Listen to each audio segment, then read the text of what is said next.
Charter Conference Party State Central Committee special meeting. Today is December 16th, yes, that's correct, 2017.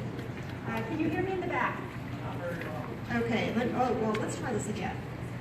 Hi, welcome to the State Central Committee meeting, December 16th, 2017. This is a special meeting called by 51 members of the State Central Committee. And we would like to see if the chair or vice chair are here.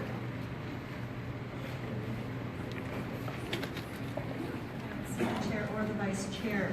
I'm the secretary. My name is Lisa Shepard, and I will be conducting a vote for a chair pro tem. Let me explain to you how that happens.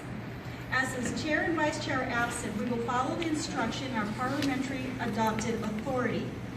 Page 453 of Robert's Rule says, if neither the president nor vice president is present, the secretary should call the meeting to order, and the assembly should immediately elect a chairman pro tem.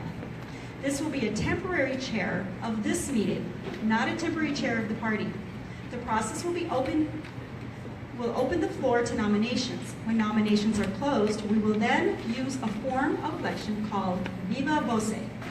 We will all vote yes or no on the person nominated. If that person gets more yes votes than no votes, that person is elected and the voting stops. You will vote yes or no on every name in the list until any candidate gets a majority vote of yes votes. I would just a quick little second, I would like to thank Kirby Glad for serving as our parliamentarian at this moment and for him providing a script for me. Thank you, Kirby. Nominations are now open for Chair Pro Tem. Madam Secretary, I'd like to nominate Herbie as the Chair Pro Tem. Okay, we have a nomination for Kirby Glad as the Chair Pro Tem. Kirby, would you be willing? Okay, you would accept that. We have a second. Further nominations. Can you be the parliamentarian and the Speaker Pro Tem at the same time? Can you hear me? A meeting requires a chair. It doesn't require a parliamentarian.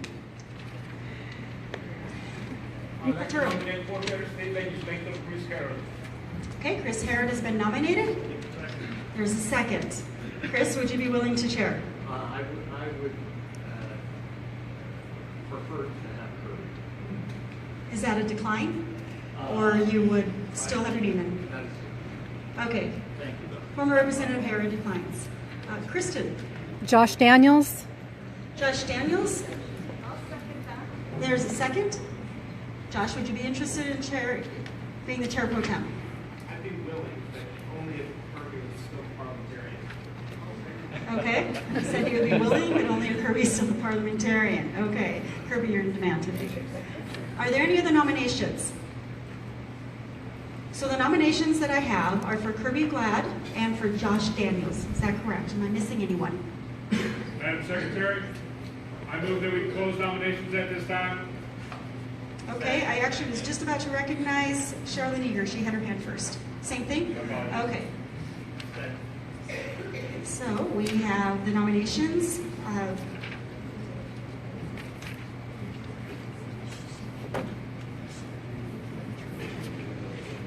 Hearing no further nominations, I declare that the nominations are closed.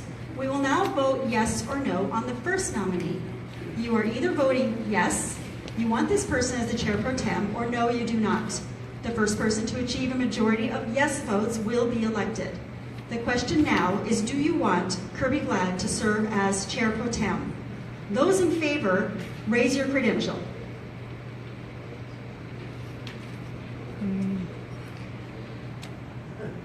Those opposed, raise your credential.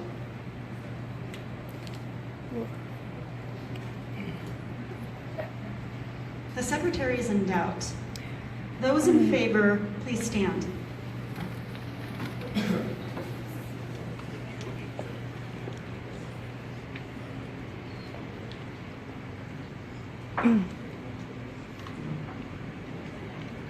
Will all members please stand so I can see who are members in the room? If you're not a member, can you please sit? Raise your credential. I'm not counting right now. I just want to recognize we have guests here too. Okay, thank you. Now those that are voting yes for Kirby Glad, please remain standing. The Secretary recognizes that there is a majority of yeses and declares Kirby Glad as our Chair Pro Tem.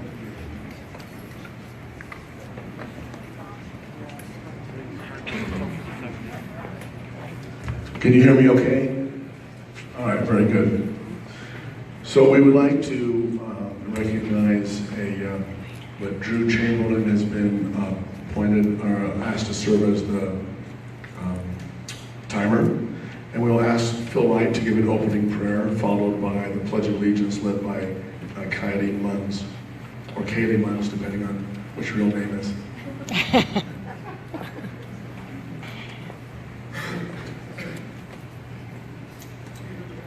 Our Father in heaven, we're very grateful for this beautiful day, for the freedoms that we share as Americans. We're thankful to be assembled here as members of the State Senate to discuss important issues regarding our party. We're thankful for this great country that we live in, for the opportunity we have to serve as Republicans and to serve our party, and the 750,000 registered Republicans in the state of Utah. At this time, we ask that Thy Spirit might be with us, that we can be polite, thoughtful, and kind to one another, that we can stay focused on the agenda, that we can do those things that would help move our party forward and preserve our party for future generations.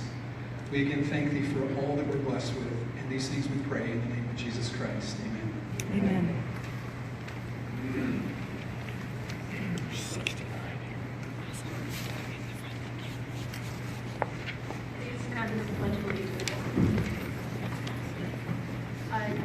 Allegiance to the flag of the United States of America and to the republic for which it stands, one nation under God, indivisible, with liberty and justice for all.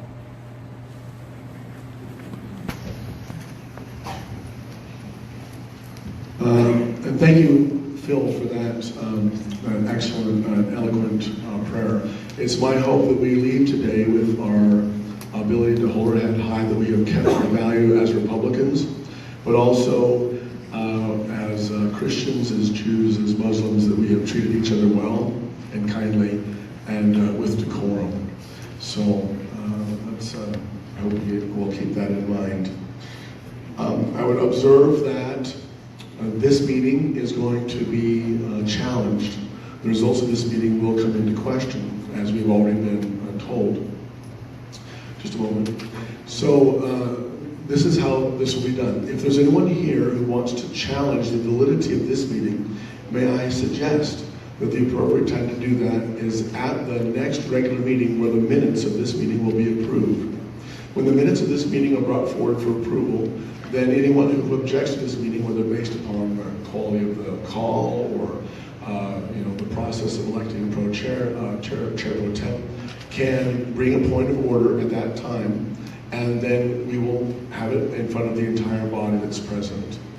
If anyone objects to a particular item of business on the agenda, the time to make that objection is to raise a point of order at the time it's brought up. Now, you had a question or a comment, sir? Well, I had a question because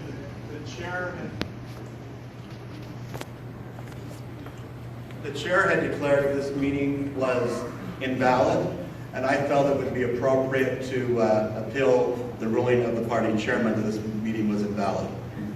Thank you. So I appreciate your point of order, which is appealing the ruling of the chair.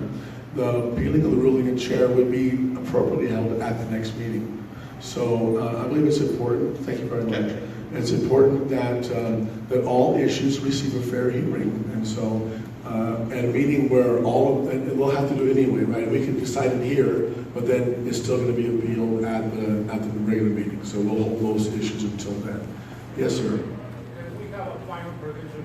Yes, thank you. That was the next order of business. The request was for a credentials report, and I'll ask the secretary to tell us how many people are in attendance. Mr. Chair, we have 69 members in attendance this morning.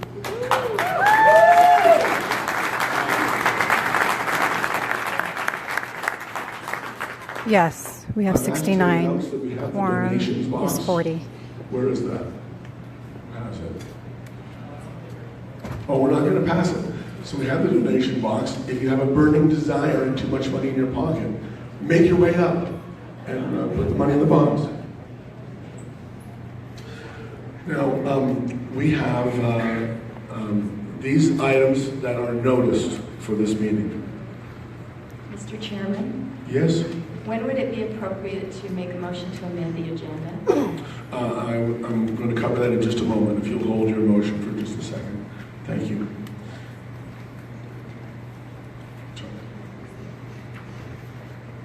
Can you still hear me okay? All right. So the topics covered are financial issues, our obligations and agreements regarding the extinguishing of the debt, the adoption of the 2018 caucus rules and delegate allocations, and set the schedule of the executive meetings for the next 4 central committee meetings. So those are the topics that were included in the call. So I'm going to suggest that we don't spend time haggling about the agenda, that we simply accept that those are the items that we're going to be covering today. And if someone has a motion that needs to be brought up in relation to those 5 topics, then we don't need to exclude that at this time. So what I would suggest is that we simply vote on the rules of debate, and then Nancy, then you can bring your motion up at the end of the meeting. And no, we're not going to close the agenda in other words. Would it be more appropriate to add it to the agenda now and add it at the end of the meeting? Yeah, so Other than not wanting what I'm saying is, let's not argue about the agenda. So, I'm sorry to argue. So I- We want to make a motion. yes, ma'am. So what I'm just going to suggest that we have a list of motions to be presented. And Nancy Lord would like to have a resolution at the end of the meeting. It's a very short resolution having to do with the physical stuff voting pilot project. I'm just going to ask if we can include that at the agenda without objection, if there's anyone who has an objection to that. Great, it'll be added to the agenda. Thank you very much. All right, the first item of business here in the published Point of order, agenda. Mr. Chairman. Yes, say your point of order. Gina Warden, Cache County. My understanding was that we cannot amend the agenda without a majority vote rather than without an objection at a special meeting. Is that correct? Thank you. Without objection is a majority vote. And let me explain that so everyone knows. Thank you so much for your time. When the chair says without objection, that means you're about to make a decision, and silence is the sign of approval. Okay? Without objection is simply a way of asking for common consent on a particular item.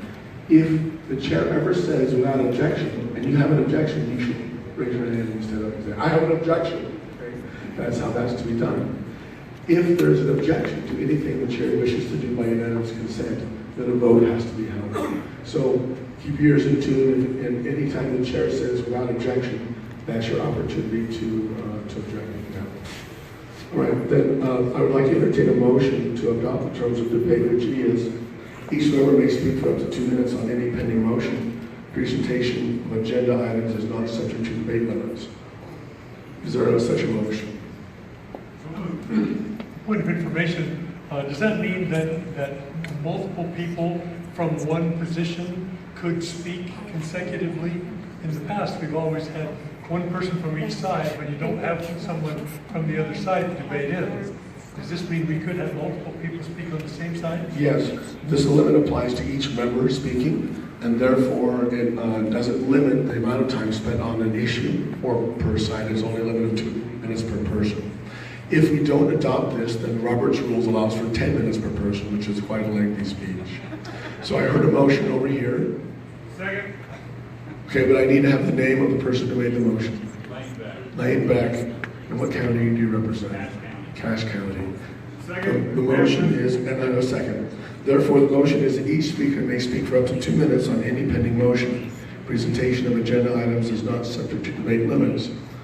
Motion to limit debate is not debatable, so we'll move directly to a vote. It requires a 2/3 vote. Those in favor, please stand and raise your credential. Thank you. Please be seated. Those opposed, please stand and raise your credential. Thank you. The motion, 2/3 being in the affirmative, the motion is adopted, and we will abide by those limits of debate. We now have a report from Helen Red. Helen Red is recognized.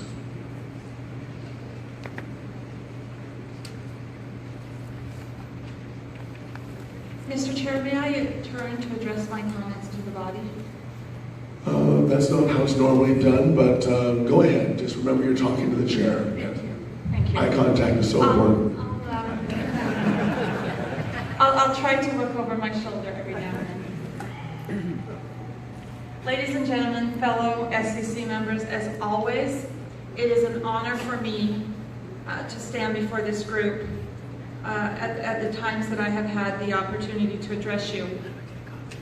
Today I address you as a member of the subcommittee that you created last November 4th to oversee the process of the lawsuit and to free up the chair to conduct the activities of the chair that are traditional. But first, as one of the 51 members that called this meeting, I thank you for attending, and I feel compelled to give you my reasons why this meeting was an emergency, why it needed to be called at this time of year. I recognize it is a sacrifice for all of us to be here today. What makes this meeting an emergency? The subcommittee you created, the SCC created last November 4th, was created to oversee the process of the lawsuit. The lawsuit was argued, the appeal was argued in front of the circuit court, the 10th Circuit, on September 25th. We could get a decision on that lawsuit any moment. It is imminent. The 10th Circuit talks about getting decisions out in 2 months, and we have passed that mark. We, as the SCC, need to be prepared to respond to whatever result that we get from the 10th Circuit in a way that this body finds appropriate. The second reason is that while we are in this situation with the lawsuit, we are facing potential bankruptcy. Oh, I did want to tell you, once the circuit court decision comes out, we have approximately we have exactly 14 days or less to make the first decisions on how to move forward with the lawsuit. So a 14-day window could open at any moment where this SCC needs to make decisions about the lawsuit. While the lawsuit is still alive, we have had the remarkable opportunity and good fortune of having a donor step forward, Dave Bateman, who has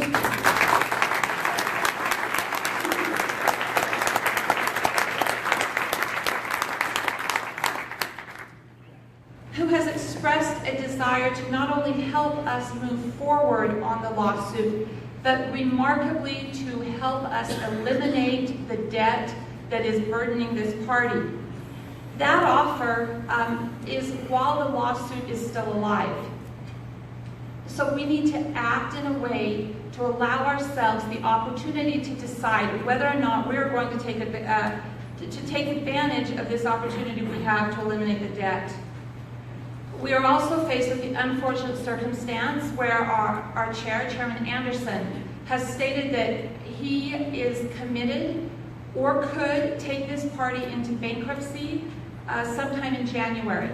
That could happen before our next SCC meeting. January, our next SCC meeting is currently scheduled for the end of January. So that is another reason this meeting is an emergency. I will circle back to those, but up front, I wanted to say thank you. I feel that we are facing situations that call for a special committee meeting. I appreciate those of us that signed, and I appreciate all of us that showed up for this meeting. I would like to take you through a timeline as I report for the subcommittee that you created, so you will know what we have been doing. On November 1st is the first date I have on my timeline, and that is the date that Chairman Anderson announced that the SB 54 lawsuit would be dropped for the reason that we could not afford to carry it forward. We did not have the money or the financial ability to continue with the lawsuit, and Chairman Anderson said that he had to drop it for financial reasons. He stated this in a budget committee meeting on November 1st, and that is when he stated that the legal debt from the lawsuit could force the chair to declare bankruptcy as early as January 2018. On November 3rd, Dave Bateman announced that he would fund the future costs of the litigation going forward. So in effect, making it possible to have the lawsuit go forward, we would not have to drop it because of financial considerations, that the lawsuit could move forward in the courts if it was the will of this body.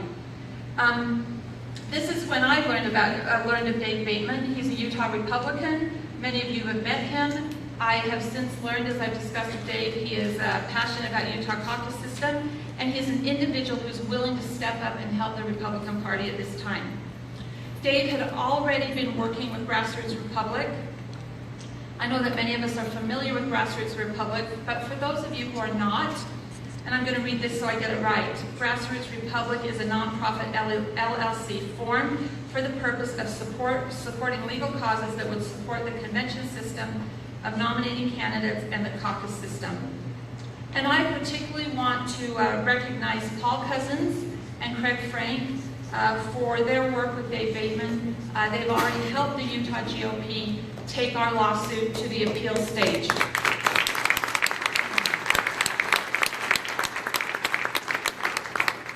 It was with the announcement that the lawsuit could not go forward for financial reasons that I became aware of Dave Bateman, and Dave Bateman stepped forward. At our November 4th SCC meeting, this body, you folks, formed a subcommittee. And can I get the handwritten motion for that subcommittee up? The handwritten motion is the memorialization we have of that subcommittee being formed. And when Lisa is able to get that up, you will see that the purpose of the subcommittee. Scroll down. What? You want to go, there's a handwritten. You need to scroll down, I think. There's a handwritten paper. Oh, Ben, I'm sorry, Ben. I don't have the handwritten. I just have this. This is the typed out. This is the typed out version of the Okay, this handwritten. is the typed out version. Okay, it's not the handwritten. The typed out is fine. Thank you, Ben.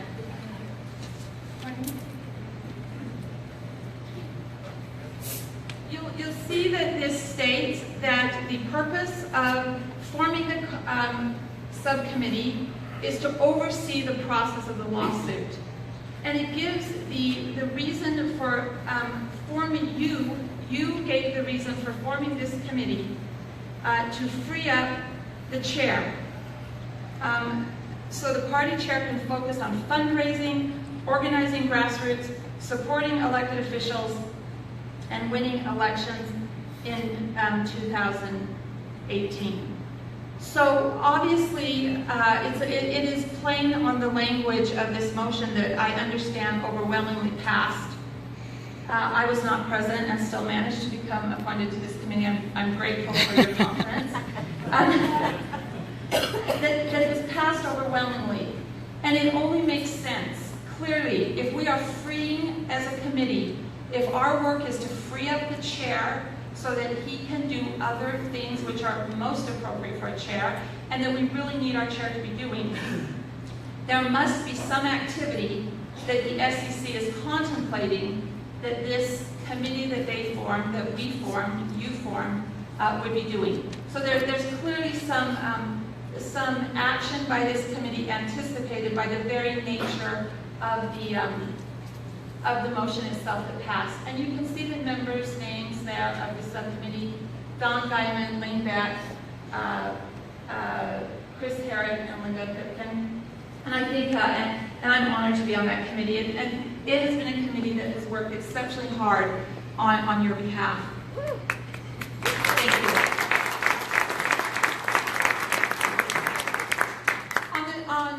To report on our first activity on November 7th, we convened as a committee, and that is, I am reporting to you as a member of that committee today. We elected Lane Beck as our chair, and we named ourselves the CDC, Constitutional Defense Committee. I would like to refer to us as CDC from now on in my report. In our first meeting, at our chair's recommendation, and when we considered the purpose of our creation, it became very apparent to us that a major assistance to our chair would be to relieve the party of the debt that was burdening, that has been burdening us for a long time. This would significantly free up the chair to conduct the business of the party. So we set about doing that. I was assigned to work with Attorney Marcus, and I need to state, the debt I'm talking about is the legal debt largely. It's the legal debt that has been incurred litigating the SB 54 lawsuit. So I was assigned to meet with and talk with Marcus Mumford, one attorney, to evaluate, to figure out how we could address the debt that we owe him. Lane Beck was assigned to talk with Chris Troupas.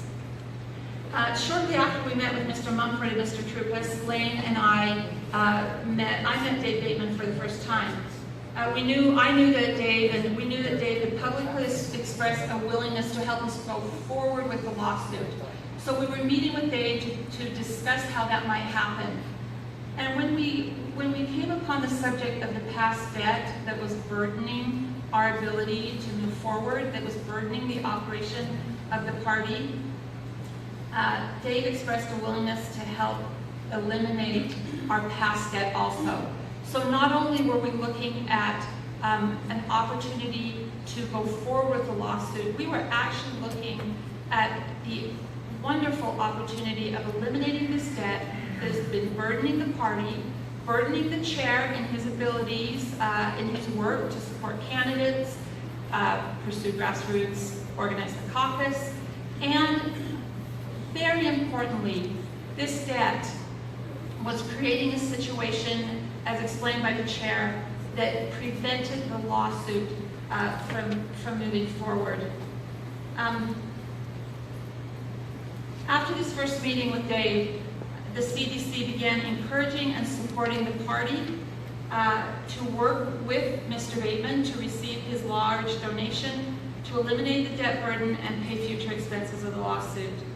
Our committee, the CDC, met with Chairman Anderson at least once as a committee, and our chair has also met with the chairman, spoken with him, the chair, many times in moving towards this. In the meeting that the committee had with the chair, Stuart Pay, legal counsel, and party accountant Mike McCulley were also present. And at the time of this meeting, the chair had begun meeting directly with Dave Bateman. And I would summarize the timeline I've taken you through so far as saying that it is fair to say that the CDC felt that we had done our job. We had provided a clear and reasonable path for the debt to be eliminated and for the lawsuit to go forward. You know, ladies and gentlemen, this has been an intense process. It has been fluid and dynamic, and the CDC has worked tirelessly on your behalf as you have charged us. During this entire process, our chair, Lane Beck, has provided regular weekly updates to Party Chair Rob Anderson, and some of those updates have gone out to county chairs also. Unfortunately, today I cannot stand in front of you and tell you that we have been successful in facilitating an agreement between Dave Bateman and the party. Remarkably, Dave is still at the table. He is willing to keep trying to help us eliminate our legal debt and help the lawsuit go forward. Dave has also expressed a willingness to help raise funds for the party that are not for use not related to the lawsuit. And I remain optimistic that we as an SCC can find a way to move forward to accept Mr. Bateman's donation on behalf of the party to eliminate the debt burden that has been holding us down. At this point, point of personal privilege, I would like to request that Dave Bateman be given permission to address the body, after which I will conclude my comments. Thank you. Dave Bateman is not a member of the SCC. However, the chair has a discretion of inviting a non-member to address the body. And my standard policy is if a man invites me breakfast, I'm going to listen to him. So.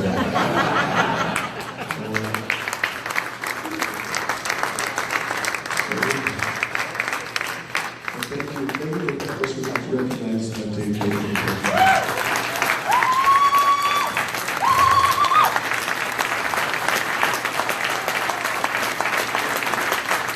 Thank you all very much. Well, it's a pleasure and an honor to have all of you here today. It's been an interesting immersion into the world of politics. It's kind of like a duck where it seems so calm on the surface, but underneath the feet are going a million miles per hour, and I've got to see underneath the water for a minute. And it's honestly, it's caused me to appreciate everything that all of you do so much more than I did before. I'll be honest and say that, so Paul Cousins has been reaching out to me for months and trying to get me involved in this funding effort for SB 54. And you know what? I want to run my business. I want to build software. And I'm like, you know, I was waiting to see, because I really am passionate about the caucus system and preserving it and protecting it. But I was just hoping somebody else would step up and take care of things, and alas, that didn't happen. And I wish I was the one that was more proactive and was on this 6 or 12 months ago. But nevertheless, here we are, and I think we have a really unique opportunity to fight to preserve the caucus system. Many would have us believe that the ship has sailed, and it certainly hasn't. I think we can preserve it. I think we can defeat CMB. When I first heard the abbreviation CDC, for the name of this committee, my first thought is that's the perfect name, Center for Disease Control. And then I learned that that wasn't the intention, but truly SB 54 is a disease. I'm passionate about overturning it. I'm passionate about defeating CMB, and we can do it. And we can do it because this group here today, I trust this group. It's filled with people who are freedom-loving, that understand the value of a republic and the benefits that a republic give us and the ability to make really, really educated decisions about our leaders. And but it's going to require this group growing in the same direction. And right now, I don't think it is. And we need to figure out how to get there. It's been an absolute pleasure to work with, specifically the ones that I've seen just allocate an inordinate amount of time, and I know others of you have, but Lane Beck and Helen Red have just, they've put their lives on hold, they've put their jobs on hold. So let's give a round of applause.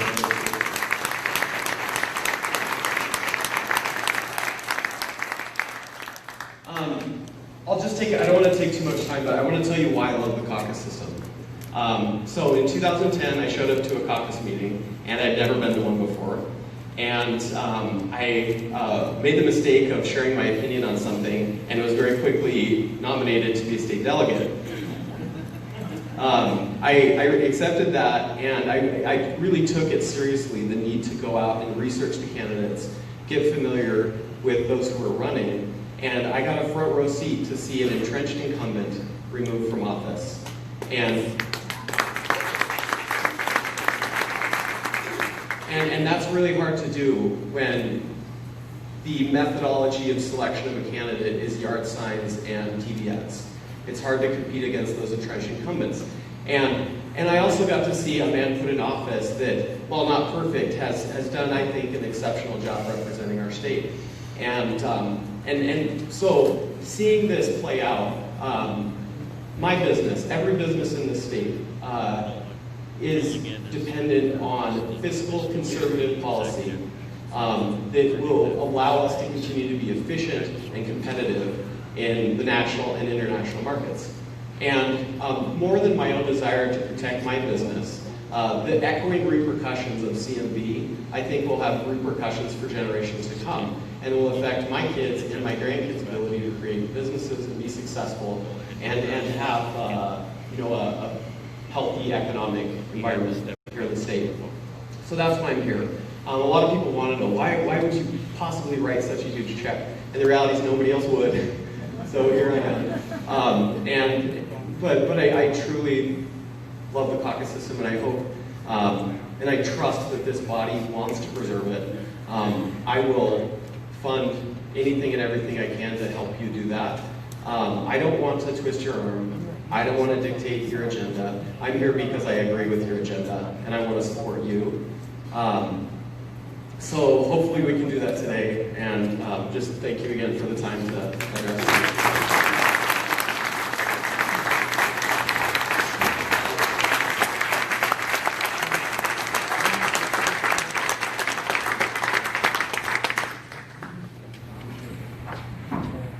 Helen is recognized for your concluding remarks. Yeah, I will conclude my remarks, and then we'll move on to the question. Yes, okay. Can I say one more thing? Yeah. Sorry. So I talked to a donor today, this morning, that, so it's Josh James from Domo. I have several other soft commitments to completely separate from the lawsuit, because we also want the party to remain solvent. We're willing to, up to $100,000, me and Josh, pay any bills that are outstanding that vendors are beating down the door on the party, so that we can get to the end of the January meeting without needing to file for bankruptcy, and be able to continue to address things. So, anyway.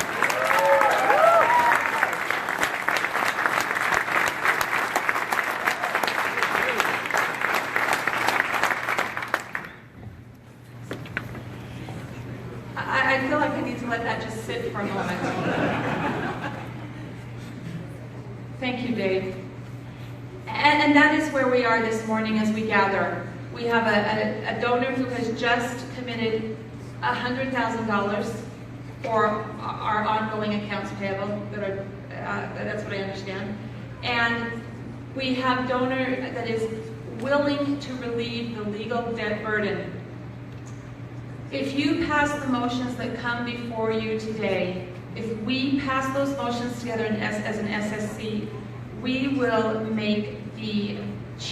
increase the chance of success in getting that debt eliminated. And so that is, as I said, one of the reasons it is such an emergency for us to meet today. Time is of the essence. We have the circuit court decision in a time period where it could come down any day. Members, my message to you today is that you have the authority and power to make the decisions that you need to make for us to eliminate the debt and to move the lawsuit forward. Think of the SCC as owning the house. We own the house. You own the house, and you have keys to the house. And what you do with those keys is up to you. The CDC is asking for one of those keys to use your house, and the house represents your power. The CDC is saying, we need to use your power to accomplish the things you want us to do, and it's up to you whether you give us a key. But if you give us a key, we will be able to use your house, your power, at your discretion. You can take back that key anytime you don't want us in the house. You are in the house with us. And it's important for us as an SCC to realize that we control the power of the body. The power of the Utah Republican body rests with the state central committee. Our Constitution states it clearly that this body gathered here today is the decision-making, policy-making, governing body of the Utah Republican Party. We hold the power in the body. We can delegate that power. We can delegate part of that power and hold on to some of that power also. So the motion that we passed, that we went through on November 4th, fell short in a few ways. And that is the explicit grant of certain powers to accomplish the task that the motion gave. As we went through the motion earlier, it's clear that the motion gave the CDC tasks which are necessary to oversee the process related to the SB 54 lawsuit. Clearly, if we're freeing up the chair in his work, we're taking some of that work upon us as the CDC. And implicitly, that is clear. But what is not in that motion is explicit granting of those powers. And when you own the house and you have the keys, you have the authority to give very specific instructions on a committee, a subcommittee that you create, on what they can do, and what you are authorizing them to do. And that is the business of the motions in front of us today. So with that, we will move to the motions, and I understand that the Chair, Lane Beck, will... Yes, I'm going to recognize Lane Beck, the chair of the CDC, for a motion.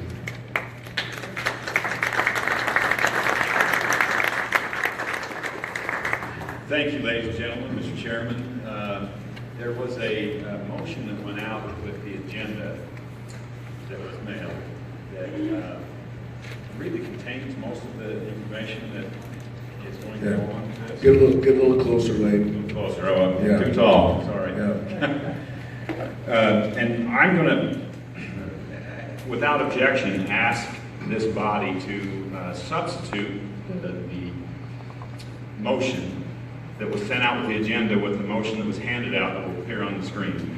It contains the exact same substance, and so without objection, I would like to ask this body to accept that substitute motion. Okay. So, okay, just a minute, let me make sure everyone knows where we're at. So what the chair of the CDC is wanting to do is this motion was sent out with the materials that you have in your packet. And this motion, which he has in his hand, restates or simply reorganizes the original motion. And he is asking if he can, if we can use this motion instead of the one that was sent out in the packet. And so I'm asking if there's any objection to making that substitution. Is that an objection? Request for information? Request for information, state your point. Are there any substantive changes to the motion, or is it simply a reformatting? Her question is there any significant changes to the motion, or is it simply reformatting? There are a few changes, such as the number of the committee members is set, and a few things like that. So there's no change. Do you have a question, or do you have an point? Oh, you are tall. Mike Edwards, Salt Lake. This motion states that there's a contract that is going to be agreed to, but this motion does not state that the chairman of the committee has authority to be the signatory on that contract on behalf of the SCC. So you're talking about the proposed substitute motion, is that correct? The one that was passed out this morning. Okay, so I'm thank you for your information. Well, I don't understand your question, I'm sorry. No one is designated as signatory on behalf of the SCC, only that Mr. Bateman is going to sign a contract. Okay. He should be signing a contract with Lane Beck, Okay. the chairman of the committee. Thank you for bringing that up. Now, right now, our question is, will we allow Lane to present this motion instead of the motion that was in the packet? So that is what we're specifically focusing on right now. Do you have an objection or appointment request for information? A point of information. I'm Yes. Bagley from Utah County. So I picked this up from the front desk. Does this contain the new motion? I believe what you have there is the call. The new motion was not at the front desk. The new motion has been handed out. It looks like this. Okay, may I move that we perhaps give us a recess of 5 minutes so that we can go through and read and understand that. I don't like being handed something new with changes without a significant amount of time to go over it. Okay, so I'll take that as an objection. So let's proceed this way. Anyone who does not have this in your little hand, please raise your hand, and we'll ask the proponents of the motion to pass those out. Are we out? We need to print more. Okay. Okay, so the body will stand at ease for just a moment while we get the copies. Would you please display it on the projector so we can start looking at it? I don't have it either. Okay. All right, so we're going to scramble here for just a minute and make sure we have electronic. Is that your email? So, Mr. Chairman? Yes. How would I proceed with the motion to ask for a 5-minute recess? I just took care of it for you. So I said we're standing at ease, which means I'm using my authority to say relax. Take a chill pill. We're going to just take a minute, make sure everyone has the information. I was going to come and ask if you needed help. Please stay in your seats. We will get this resolved. We want everyone to have all the facts before we make choices. That's how we make the decisions. While we're waiting for that, let me just make a couple announcements. First of all, wanted to thank Ben Thompson for filling in for our executive director. Thank you, Ben. Ben, thank you for running our technology. You're a good man, thank you. Oh, I'm pretty sure it's running me. And we want to recognize Katie Muntz, her president. She gave pledge. She's our TARS president. We're very good to take her. As soon as I get it up, And I then will put it up. I'm unplugging so you Patty don't see and what's on my screen. and I have a Lady lot of March. other stuff. We're helpful in doing the credentials, so thank you so much for your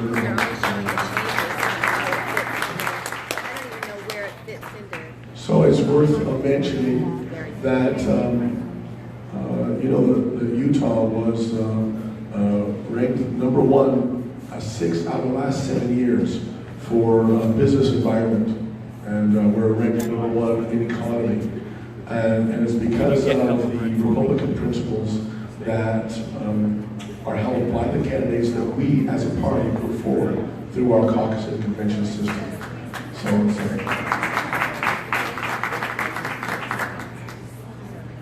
okay, now tell jokes among yourself.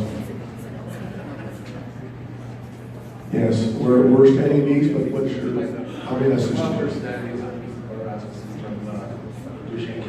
Bart, speak into the microphone, please. Rasmussen from Duchesne County. I wonder if I could address the body just while we're at ease. So I'll give you a moment of personal privilege since we're standing at ease. What's on your mind? Sure. I just wanted to talk about my right. Nope, I do not. He stepped out. I'm just Turn the going back microphone to up. Will. Yeah, talk right into a microphone. Wanted to speak about why I chose to come to the meeting and the significance of it to me. Is that appropriate? Is that Go ahead. Okay, is it my face? Yeah, that's fine. Okay.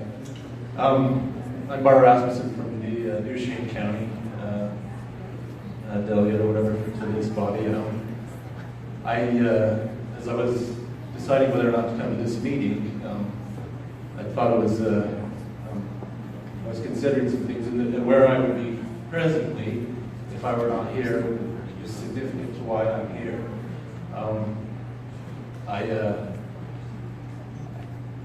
I would be, right now, I'd be on the way to City Cemetery with our youth group from our ward, specifically with my daughter and son. And as part of our combined activity for the month, we're going to go out and visit the cemetery and look at some of the graves of the founders of our church and our religion. And in particular, one thing that I look forward to with my 2 children is going to the grave of Reynolds Cahoon, who is my direct and then a 3rd or 4th great grandfather. He was an original resident of Kirtland, Ohio. His father is buried there, and he lived also in Almond, Missouri, and in Illinois, and Salt Lake. He's most noted for taking the letter across the Mississippi River, Joseph Smith, remember, just prior to Joseph returning to submit himself to the court and to the governor of that state of Illinois. As I was thinking about this and about... I'm sorry, I have to pause you for just a second. Sorry. Is there anyone who does not yet have this document in your hands? Okay, so we'll still continue until everyone gets a copy. Or actually, not that long, but take a break. Anyway, I was considering the caucus system, and that it was established by those who came to Salt Lake Valley, or those that founded this state, which took place after maybe 50 years after that. I can email it to you right now. And why they set it up this way, one thing that makes significant is that the summer after they arrived, they held a parade. Is there one right here? Is this one? Declaration of Independence. Yeah, there's two of them. Two documents that didn't uphold their freedom of conscience in the states where they reside. Do you have it? Protect their rights of assembly and their rights to Is there one right citizenship. here? Is there? Can you hand me They'll those? protect those, but Please. No, these right here. at the same time, they venerated those documents Well, when they got one's here, mine, whether but I it was was gonna just find after and here's him one from from the US or not. But, I think one of the things that's significant is that they set up that structure to mirror the United States Republic. I don't think there's any person in this body here today or that is not here today, or chairman or anyone else or any elected official statewide in the Republican Party or the Democratic Party that doesn't, instead of Utah, seek to uphold the principles of the Republic Well, somebody on the front row needed one. that uphold the United States of America. The dark-haired lady. This caucus system Front that row. we're here Oh. to discuss today and seeking Do you need one? until from the Maybe you could go court, sit by the lady on the front row and mirrors share that it. same system. He's printing more. It's a representative republic. I'm here as a representative of Duchesne County. So Dave went to print them. I recognize really acutely that without the structure of that caucus system, senators, governors, even representatives would probably not go to Duchesne County High School to hear from my That's true. representatives That's absolutely or true. myself if I'm acting as a representative for other people in my community. I know that... I'm sorry, I have to jump in here again. So is someone else scurrying about making copies? Dave is. Dave Bateman is making copies. Dave Bateman, Yep. the guy, the head cheese of the whole building here, he's at the copy machine.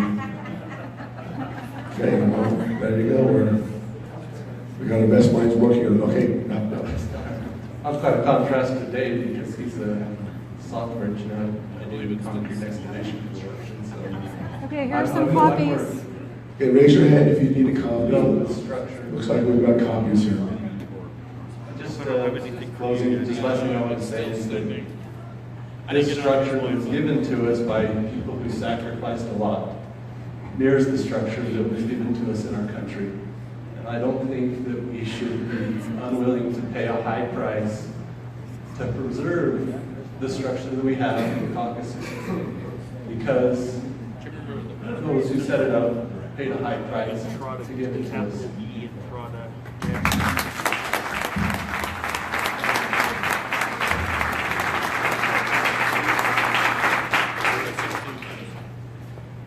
Thanks for your notes, and sorry to keep interrupting you. Sorry. You got it? Okay, so here's what we would like to do.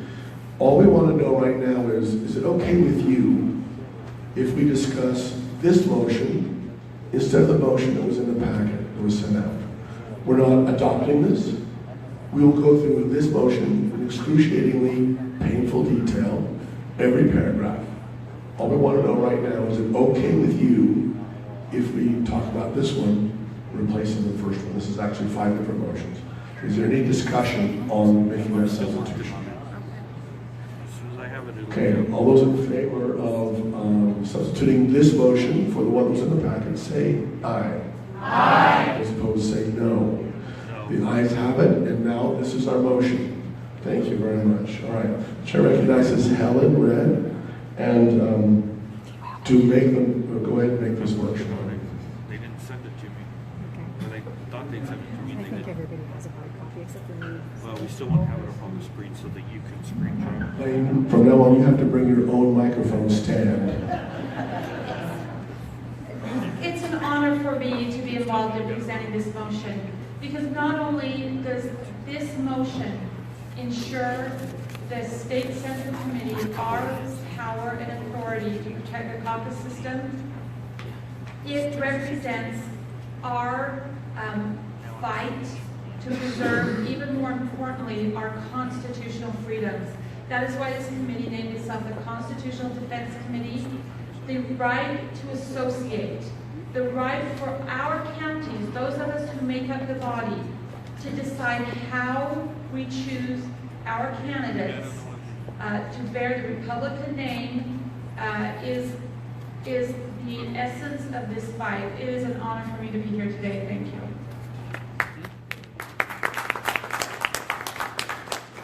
Okay, so this is a motion to amend the motion that we previously adopted to create the CDC committee. In other words, the committee was created at the November 4th meeting, but it was determined by the committee and others that, as Helen said, it didn't provide powers and other things that the committee needs to do. It didn't have specific meat to it to give direction. So what we're going to do is, if you adopt it, we'll go back and amend that original motion so that the committee then is granted those authorities. So what this is doing is amending that motion that was passed at the previous meeting. And we're going to go through this paragraph by paragraph, and I'll go ahead and read it, and then we will open each paragraph for amendments. Now, there was a member a few minutes ago who had, what about who's going to sign the contract and things like that. When we get to the appropriate part of this motion, that's the time to bring those things up. Okay? So the first paragraph says, so everything that's in bold is new, and everything that's not in bold is in the original motion. We're not discussing that part. We're only talking about the changes. And the change would be to insert the SCC directs otherwise, to strike, we can hear the outcome of the appeals, and then to insert, accept funds donated specifically for that purpose, and attorney's fees, and costs, awards, or settlements received for that purpose in the future. So those are the changes that the committee is wanting to make for that paragraph. Now, is there any discussion on that paragraph? Okay, and by the way, we're going to go through each paragraph, see if you want to make any changes, and then we'll open up the entire document for debate. So this is not your only chance for having a paragraph for debate. Okay? Yes. The chair recognizes the member.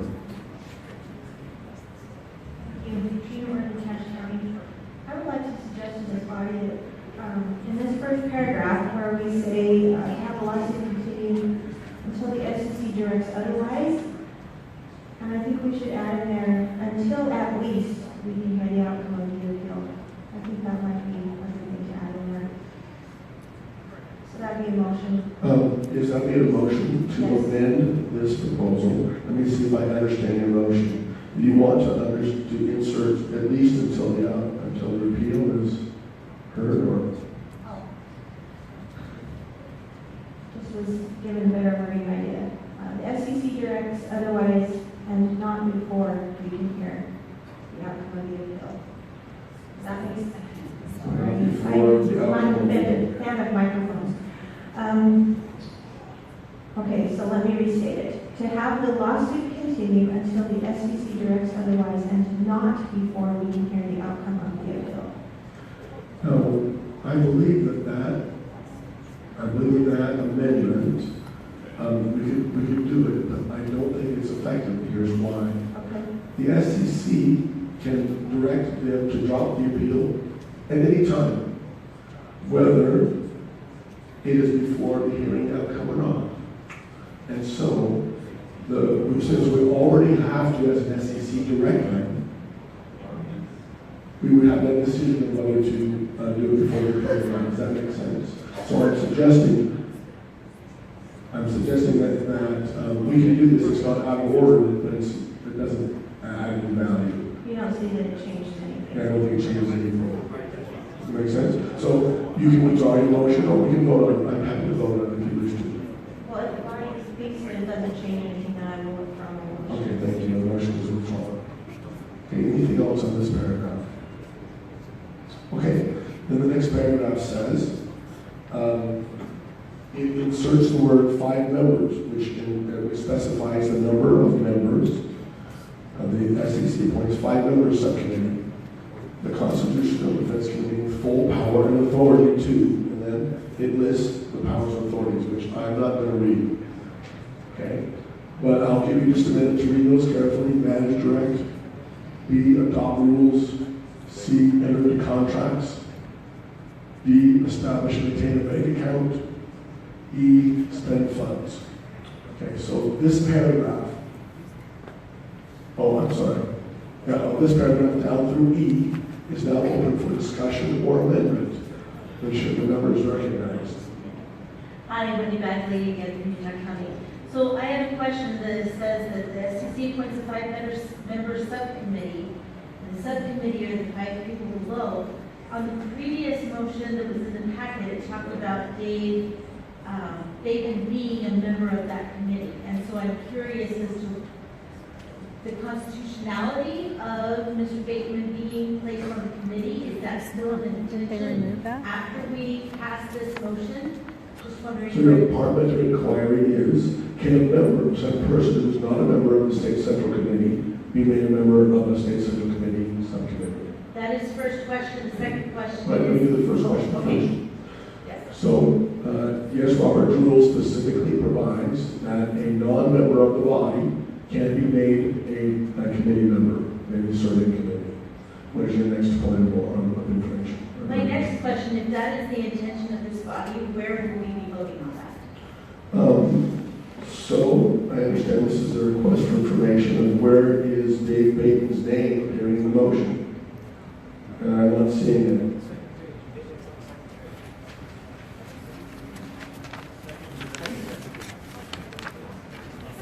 Oh, it's a separate motion. So here it is. It says that authorizes Dave. No, that's a lie. I was lying. I'm a big fat liar. Yeah, I don't see on this motion that Dave Bateman is to be a member of a committee. Is that correct? No. That is correct. That under this motion, he would not be a member of the committee. Thank you for your question. One other question, please. Yes.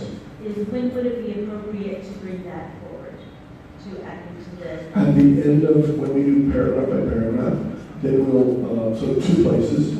Either you can, when we discuss the members, you can add it there, you can amend there. But that's the best place, when we discuss that paragraph. I don't think so. Thank you very much. Yes. Okay, members recognized? Yeah, maybe you could tell her. Leah Hanson, Utah County. I just had a question regarding the, just that paragraph A through E, maybe even A and B afterwards. Just, that the CDC is given full power and authority. They get to manage, direct, and conduct, and it just kind of has a lot of authority, I guess, and it kind of makes me wonder what the SCC actually does, and if the CDC is doing all this. I was just wondering if perhaps we could delegate instead of appointing them that way, they're still beholden to the SCC. They are. So I'm This has a here. lot of powerful words, and to me it almost sounds, and I just want to still be, I still want them to have power, but I still want them to be beholden. So let me make sure I understand your parliamentary inquiry is, what authority does the State Central Committee retain if we delegate this to the committee? Is that correct? Yes. Okay. The State Central Committee is the governing body of the party, and it can delegate its authority and it can also give instructions. So, if we want to, we can dissolve the committee at any time. If we want to slap our hands and say, don't do that, we can do that at any time. Does that answer your question? Yes. Is there a part where it says that they get to report to us then too, or is that just supposed to be understood? That's kind of understood. And so every meeting, according to Roberts, includes the report of committees, special committees and standing committees. So I would expect on the normal course of business, we would have their order each week. All right, thank you. Thank you. Members recognized. Yes, I'm Bill Olson, Weaver County. On item C, it says enter into contracts. And I just was looking for clarification. Does that mean the committee can sign the contract and obligate the SCC? Or please explain or help me understand what entering into a contract means. So, entering into a contract from a parliamentary perspective would, to me, answer your parliamentary inquiry, mean to sign a contract that binds the party. Okay, so we're delegating the authority to the committee to sign the contract. If you approve this, then you will be delegating that authority, yes. Fair enough. And is the item on page 3 a separate motion to empower the chairs? Yes. So all of these, all the motions, these are actually 1, 2, 3. These are 4 separate motions, and we will go through all of those in this agenda. Obviously, an order of those motions, and if we approve motion number 1 and allow the committee to enter into a contract, the motion on page 3 is allowing the chair to enter into the contract. And I know that's for just a short period of time, but is there a conflict there? There may be conflict there. Let's address it when we get to that issue. Thank you very much. All right. So now, where we are is on this paragraph right here. We're still asking if there's any amendment or any debate. I thought this would be better. Thank you. Okay. All the amendments. So hearing no further amendments on that paragraph or further questions, then we'll proceed to this paragraph that says, except the subcommittee cannot spend or commit any party funds unless such funds are specifically identified, etc., or B, discontinue the litigation without express direction to do so. And that goes back to the members, your point before about when can we have control over it. And then we're striking the language to oversee the process, because oversee the process does not give any power. So it's too vague. Okay? Are there any questions or amendments on this paragraph? Okay. Final paragraph then is the committee shall have 5 members. Just a moment. Okay. I'm just going to make the note that we've repeated the 5 members. We have in the first paragraph, the SCC appoints a 5-member subcommittee. In this paragraph, we repeat again and it says shall have 5 members. It doesn't hurt anything, but it's not necessary. But we'll run with it. How's that? The members recognized. Linda Pipkin, Weaver County. I would just like to ask that my name be spelled correctly.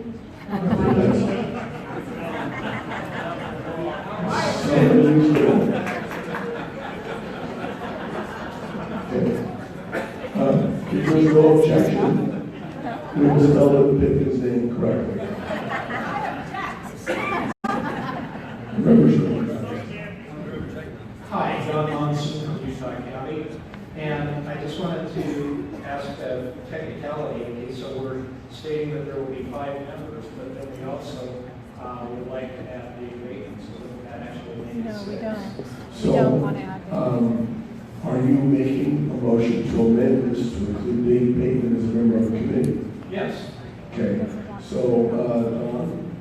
I will make this a motion to amend the second paragraph to say 6 members, to amend this paragraph to say 6 members, and to add Dave Beck as a member of the committee. Is that your motion? Dave Bateman is a member of the committee. Is that your motion? Yes, sir.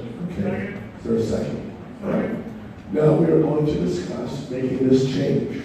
So all we're talking about now is do we add Dave Bateman as a member of the committee? Members recognized. Chris Harris, I would actually speak against the motion on this. I believe that the intent is to make sure, as a compliment to Dave Bateman,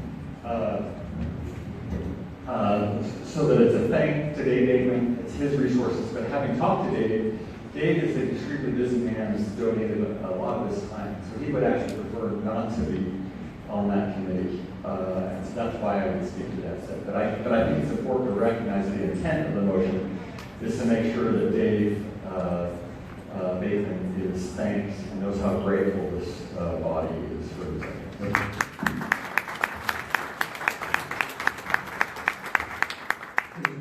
Is Dave here, or is he still making copies?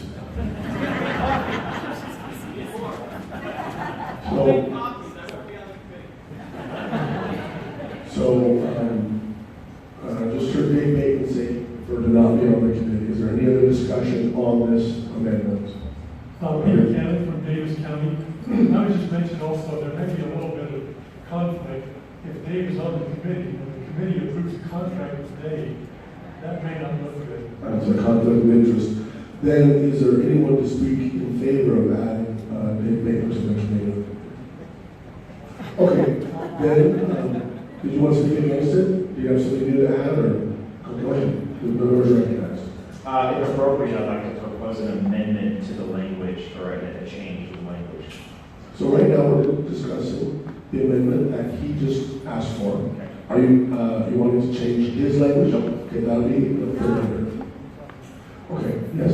Just to clarify, would it make things easier if I withdraw what I just proposed? Once we start debating it, we have to vote on it. Well, we can do it this way. Was there a second? Yeah, there was a second. The member wishes to withdraw the motion. Is there any objection? Hearing no objection, the motion is withdrawn. Very good. That's how that objection thing works. Okay. Yeah. So we're back to the original language here. There was no amendment made to it. Mr. Chairman, may I propose an amendment to it? Yes, you may. Okay. Under subpoint A, line 1, where it says, move forward the parties' SB 54 litigation and repeal efforts, and that same type of language is repeated throughout. So in subpoint D, where it also talks about SB 54 litigation and repeal efforts, also down below subpoint A, again it's repeated. This language currently seems to expand the scope of the committee's authority to include efforts to repeal, presumably legislatively, SB 54. It's my understanding the original intent of the agreement made at the last Central Committee meeting was to continue the lawsuit and to supervise the litigation, not so much to repeal the law. Now, I understand that it pretty much goes without saying that if we are suing the state over the law, that we would also favor repealing the law. And I would favor repealing the law. But I do think that to stay true to the original intent of the formation of the committee, tailored to the litigation specifically, that it would be wise to change the language here to just strike the words and repeal, and repeal, and repeal, wherever it's found throughout the motion. Okay, let me see if I understand your motion. The motion is to strike from this proposal in paragraph 2A the words and repeal efforts, from 2D to strike and repeal efforts twice. Not the word efforts, so it just, because it would continue to read SB 54 litigation efforts. Oh, okay, so we strike the word repeal. That's why we don't. Striking the words and repeal. Okay. So we'll just read litigation efforts. Okay. And then also in 2E to strike words and repeal. And then in paragraph 3A to strike and repeal. Is that your motion? Yep, that's my motion. And I acknowledge that a vote on that type of a motion. Okay, so I recognize that a vote on this particular amendment is a reflection of the will of the body today about what they believe the scope of this committee should be. But the purpose of my proposal is just to recognize that the scope of the committee as formed at our last meeting was not to repeal the law. And that seems like a separate concept and effort that deserves its own discussion, and that's why I made this proposal. Thank you. The members recognized. I'd like to speak against that. Brett Oakenwalder, Weaver County. Really close to the microphone. Brett Oakenwalder, Weaver County. I'd like to speak against that. While the language certainly probably could be clearer, it was certainly clear in my mind that we told the party chair as a body that we wanted him to focus on traditional duties of the chairman of the Utah Republican Party.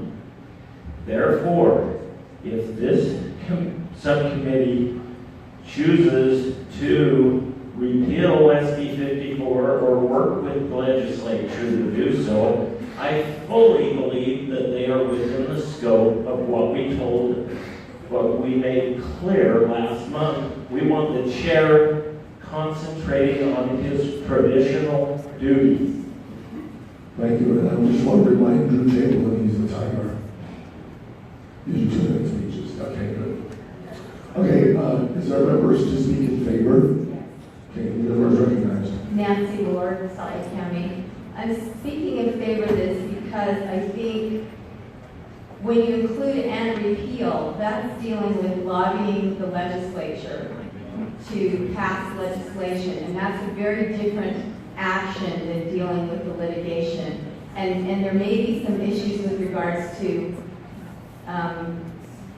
perhaps the need to file a separate entity to do lobbying, like a PIC or a TAC or something. And so just to keep it clean legally so that we don't get into trouble in that way, I think we could always add an effort to repeal later by the state subcommittee, but I just think we ought to keep it clean on this by keeping it completely separate from the SB 54 litigation and stuff. So that's why I think it's probably a good idea to pass this. And I would add, the chairman did not include paragraph 2D in that. That phrase also is in 2D. So that would need to be stricken as well if it's voted for. Thank you. I do have it marked on my paper. I thought I mentioned it, but thank you. Okay, is there someone to speak in favor? I was just looking for clarification. Do you want information? Your request for information, what is it? I know that we have 5 named individuals here, and I'm sure there's a reason, but I wanted clarification as to how an individual who, heaven forbid, passed away, becomes physically incapacitated to move, would be replaced. I assume it's through the St. Jennifer Committee. That would be great. I believe your request for information is how will a member of this committee be replaced, is that correct? So I'm going to ask you to hold your request until we vote on this amendment.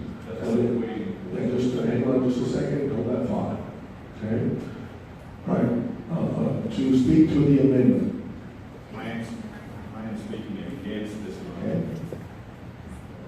Okay. As the chair of this committee, I would like to remind this body that on multiple occasions you have passed unanimously a resolution declaring that you want to oppose SB 54 and repeal efforts. Am I correct in that? There have been at least 3 different occasions in the last 2 years that I can remember where this committee passed a resolution directing the party officers to advocate in the legislature to repeal SB 54. And what I am here suggesting to you, and why it was included in this original motion, is simply because we believe that we want to carry out the will of this committee. Now, if you have a different will and you don't want us to work on repeal efforts outside of the litigation, then what this would do is it would empower this committee to negotiate with the legislature if we need to, on behalf of the state Senate committee. Okay? If you don't want that, then go ahead and amend it out. Okay? So that's my take. Thank you, Mr. Chairman. Okay, members recognized. Brady Shepherd, Davis County. I agree with the sentiments given, but I feel that the nature of the party meeting today, where many members were erroneously told not to attend, I think if we take an action that looks as if it's changing the scope of the original motion, that would be used as fodder to invalidate actions taken today. So I believe that there's limited value gained by changing the original intended scope of the party law. I do agree with the sentiment of repeal and litigation are hand in hand. I believe it would be in the best interest of business conducted today to leave and repeal out of the motion, just to focus on strictly litigation and take up options to include repeal efforts as part of the subcommittee's duties in the later meeting. Okay, members recognized.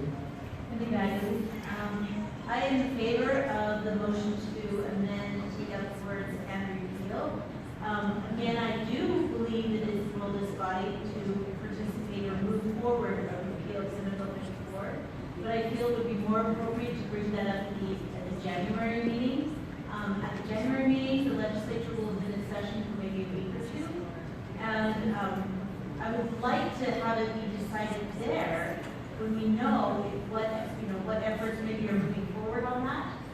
I'm concerned that there may come a situation where our party chair may be fighting against a repeal of Senate Bill 54, but then we have this CPC that's fighting for the lawsuit. I would like our committee, I would like our body to eventually merge those two functions under the CPC, but I don't believe right now is the appropriate time. I think we can wait until January. Okay, is there any further discussion on the amendment? Hearing no further discussion, I'll repeat the motion. Now I'm going to make sure I catch all of these, so you read along with me and see if I miss anything. The motion is to strike the words "and repeal" from 2A to D and to D again at the end, to E and 3A. Did I get them all? Okay. Motion is to strike and repeal in all those locations in the document. Those in favor of no. So if we adopt this, then it will simply say litigation efforts in all those places. Okay. All those in favor of removing and repeal say aye. Aye. Those opposed say no. No. Okay, the chair rules that the noes have it. The motion is not adopted. The motion is lost. A division is a division is a request for a standing vote. Those in favor of the motion, please stand and raise your credential.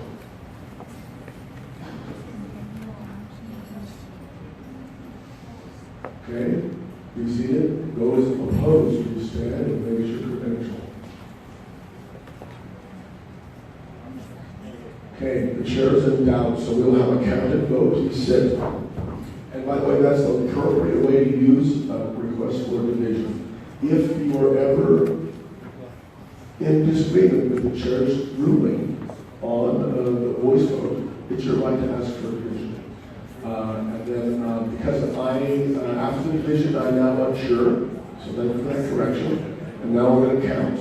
The secretary will assist me in counting. Request for information? A request for information about this vote? Yes. Could we clarify voting which way? What is the outcome? Thank you. I will state again.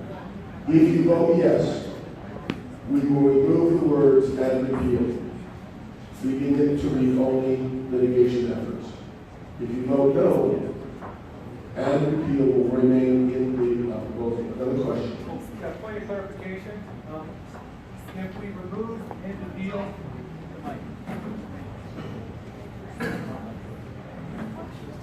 sorry, Bill Olson, Weber County. Am I correct in assuming that if we remove the words "and repeal," that we're removing ourselves from the process of appealing and turning it back over to the chair? Is that what we're relying on? If we remove the words "and repeal," all that means is that it's not part of the charter of this committee. It doesn't mean anything else except that this committee will not be responsible for the repeal efforts. And as far as I understand with the power of the rest of the SCC, it has not delegated that power to its chairman to repeal on behalf or to address repealing SB 54 or not on behalf of the committee. That's outside the scope of this amendment, so we can talk about it later. Okay. Those who wish to remove the words "and repeal," please stand and raise your hand. Those.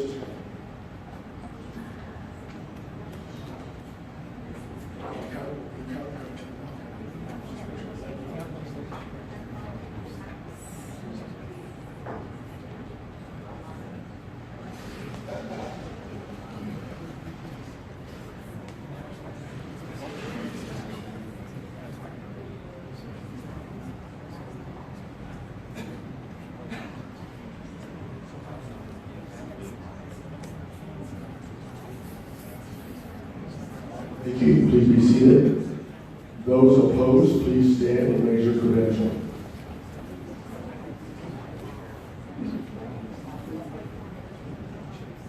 I'm sorry, Nancy Lord, are you standing? Or Josh? I'm trying to get a vote. Sorry, I just tripped telling you she was voting or not. All right.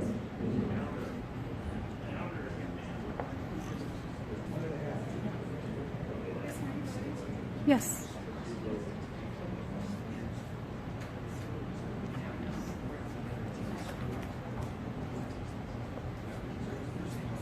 All right, I stopped counting after 25, so the noes have it. And the motion is lost. Now, and by the way, that is the good use of division, because if one side is more vocal than the other, they could sound like there's more people. That's why any member has the right to ask for a standing vote. Autumn, we had 69 credentialed. We needed a quorum of 40, and we had 69. Now, is there further discussion? Now we're talking about the entire document. Okay? All the entire document is open for debate or amendment.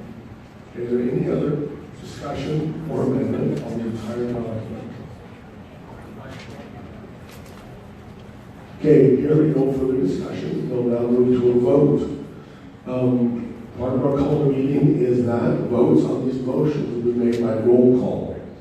So the secretary is going to quickly go through a list of people who have attended this meeting, who have registered or have signed in, and ask for your vote yes or no. So if you could please be prepared to sing out in a loud clear voice yes or no, or let's say aye or no, because that's easier to hear. Aye or no, or aye or no. And then we still have more than 55 credentialed members. Okay. All right. Madam Secretary, please call the roll. Can everyone hear me? I just counted. Just a second. Which motion are we're Thank you. voting on? Thank you. There's a page and a half in the first motion. We go to the second meeting. Okay. Thank you. Thank you for that request for clarification. We're voting on whatever on this page only. This is one motion. The other items on the back of the first page and the third page, those are separate motions. We'll vote on those separately. So right now we're voting only on the paragraphs that I read to you. Does anyone want me to read it again? Good answer. Okay. Okay. We're voting on this page only. Adoption, aye or no. Okay. Yes, you have a question. Helen Watts, Davis County. Just point of information. I just want to clarify. So this essentially says that this committee can do it, so the whole SCC doesn't have to. Is that correct? There are representatives taking care of this particular issue. That is the impetus of this motion. That is correct. There will, this is a motion to amend something previously adopted. This will actually go back and amend the original motion that created the committee. This is because it's changing something we already adopted. It requires a 2/3 vote. Yes, Mark. The secretary reported there was 61 members, 69. Thank you. That's why we're a team. There were 69 members. And so it requires a 2/3 vote of those 69. Now, there will only be 68 voting because I won't vote unless it's the right time. Yes. My question was, what is for the state central committee? 40. Threshold for 40. A quorum, thank you. A quorum is 40 members. So we far exceed the requirements for a quorum. Thank you. All right. Now we will begin the roll call vote. Once the roll call vote begins, there's no interruptions. All right? Go ahead.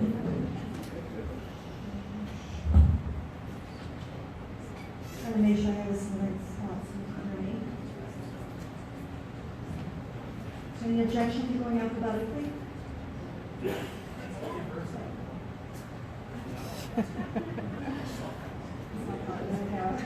So we do this alphabetically. Taladair. You got to use that. Oh, I saw him. Sorry. Okay. Taladair. I'm sorry, I can't hear. Aye. Aye. David Alford. Aye. Wendy Bagley. Aye. Scott Powell. Aye. Sorry. Aye. Lane Beck. Aye. Nels Beckstrand. Aye. Kira Berkelin. Renee Brady. Aye. Rebecca Bronman. Aye. Peggy Burdette. Aye. Mary Burkett. Aye. Janine Burton. Aye. Jared Cahoon. Peter Cannon. Aye. Elizabeth Carlin. Aye. Drew Chamberlain. Kristen Chevrier. What? Oh, you want Syria? It's not really Syria. Kristen Chevrier, aye. Syria always says that to me. Fred Cox. Aye. Paul Cousins. Aye. Holly. Brandon. I don't know, say that. Goodbye, thank you. Sorry, that's definitely wrong. It's been red line. Crowley, okay. Josh Daniels. Aye. Bill Delos. Aye. Sherilyn Eager. Aye. Julie Edwards. Aye. Mike Edwards. Aye. Phil Fair. Roberts. It's a bad day for you. No sleep. Say it again, Phil. Aye. Thank you. Heather Gardner. Aye. Renee Green. Aye. Don Guyman. Aye. Brent Haney. Aye. Brent. Leah Hansen. Is Leah Hanson here? She had to leave. Chris Herrick. Aye. Tina Horlocker. Aye. Chris Jenkins. Aye. Brady Jugler. Aye. Keith Larson. Aye. Janice Legler. Aye. Nancy Lord. Aye. Lamar Luke. Aye. Beth Luthi. Aye. Bob McEntee.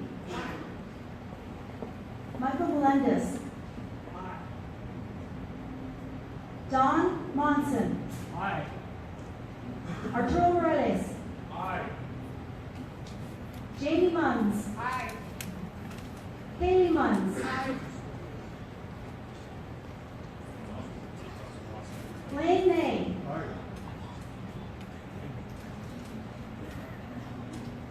Lydia Nuttall. Aye. Brent Oldenwagen. Aye. Bill Olson. Aye, aye, aye. Kim Pickett. Aye.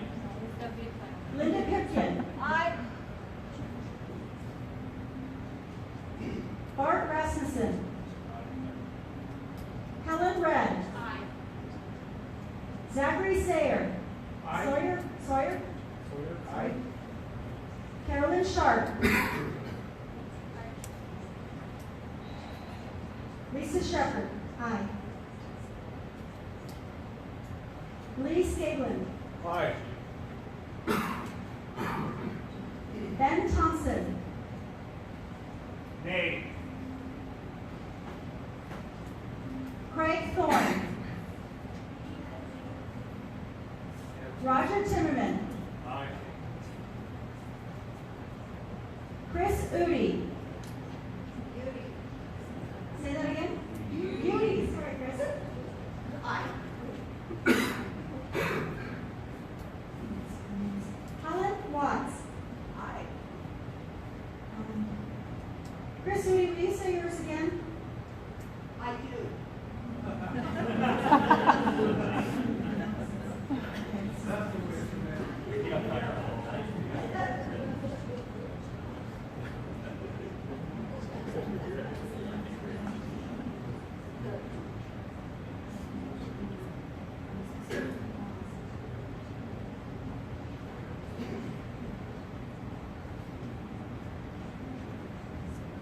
Sorry. Craig Thorne? You're and Roger. There we go, sorry. Technical for a moment. Janae Westhoff. Aye. Matt Westrid. Aye. Woo! Sorry. Gina Worthing. Phil Wright. Aye. Andrew Young. Aye.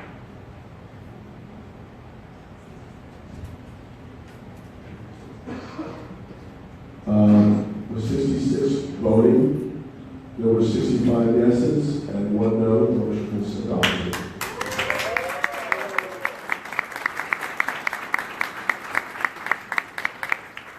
Okay, the next motion is on the second page of the material that was handed out. And in order, I'll just explain parliamentarily and then I'll let Helen introduce the motion.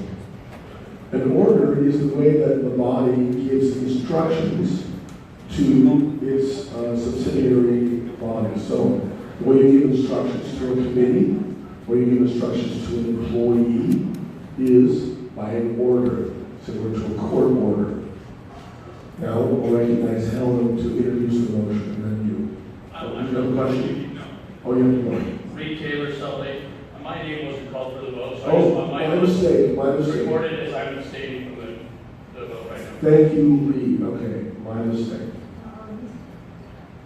And so, Reed, what was your, Reed? Was there anyone else that was missed? yeah, was anyone else missed? I should have asked for that. Hot baby had made a mistake already. Look at that. Okay, and the reason was that, so you guys voted. What was it voting? I'm abstaining. Oh, okay. No. All right, so the outcome of the vote remains the same. My apologies. Anyone else who's missed? Okay, now Helen, please introduce your motion. Am I allowed to comment in that introduction? Or would Make the motion first, then there's a second, then I'll call you. And so you would like me to read the body of this order? No, is everyone who requested a reading of the motion, does everyone have it? Okay, just move, just make a motion. I move that we accept the order. Okay, is there a second? Second. All right, now you recognize the debate. Pretty close, you need to closer. Thank you. I'm pretty tall. We've got a lot of tall people here. As I mentioned that when the committee started to look at how to resolve the legal debt issues, I was assigned to talk with Marcus Mumford, chair of the committee. Lane was assigned to the assignment to talk to Chris Strupas. We confronted a situation where the attorneys were uncertain of who they should speak to. And we had, the attorneys did not have direction from this body. They said, we don't know who the SCC would like us to speak with. That is just a small example of what is going to happen when we need to make legal decisions quickly in an agile way. Once a decision comes down, once the lawsuit moves forward and decisions have to be made that are within the scope that this body has continued to grant the CDC. That is the purpose of this opinion. This opinion would allow a majority of the CDC, which has been created, to be the sole contact with the attorneys on the lawsuit. Okay, is there any further discussion?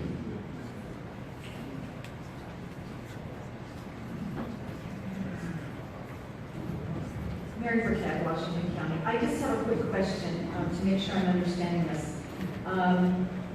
That all attorneys retained in SB 54 litigation take direction from only the following named individuals and only when any three are in agreement. Does that mean the three have to be meeting with the attorney, or do they send one person? And how do we know that they're in agreement, I guess is what I'm saying. So this is a instruction to the attorneys to make sure that these are people they're listening to and no one else. Right. And it's up to them to determine how to determine if they're in agreement. So it could be by email, it could be a telephone conference call. It doesn't mean that they have to have a meeting. And as long as they get any 3 people to agree this is the direction, then that's how they would proceed. Okay, so that would be up to the attorneys to decide how that gets implemented? Under the CYA principle, yes. Okay, all right. Yeah, there is parliamentary law and then there's, real life, so, the CYA principle applies. Yes, members recognized. Carolyn Sharp, Slide County. I'd like to make a motion to change the amount of individuals from 3 to 4. Simply because there are members of the State Central Committee who don't always agree with those. So it's been moved that we strike the word 3 and insert the word 4. Is there a second to that motion to amend?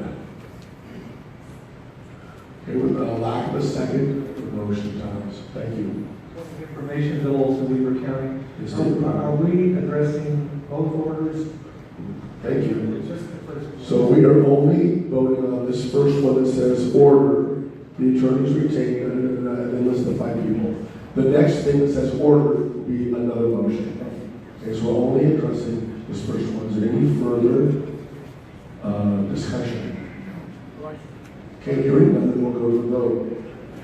What we're voting on is that all attorneys retained in SB 55 litigation take direction only from the following individuals, and only when any 3 or more are in agreement. Don Guyon, Lane Beck, Helen Redd, Chris Herron, Lynn Pipkin. Those in favor, I'm sorry.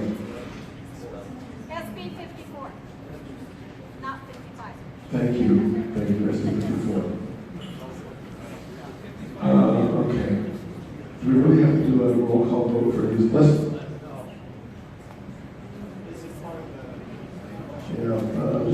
So we have to make sure that we do everything according to oil here, so there's no reason to dispute the results of the meeting. So I'm just going to, if we have to do a roll call vote on every little thing, it's going to take a long time. So I just want to make sure that we need to do that. Or you all want to do a roll call vote? No. Okay, so let me see if there's a way out of it. Okay,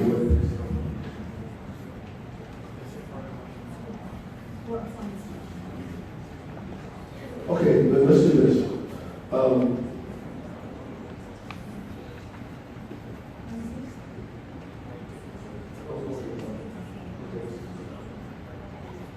All right, we did not adopt any rule that requires us to have a roll call vote. Therefore, if you want to have a roll call vote, someone can make a motion to that effect. The members recognized. Brenda Walter, Weaver County. I'm going to make a motion that we combine the 2 orders when we vote, and we do it by roll call vote. Okay, so we have 2 orders and the 3 motions. So the motion is that we combine this order and the following order and vote by roll call one time. Is there any discussion on the motion? Do I know this way? The second, yes?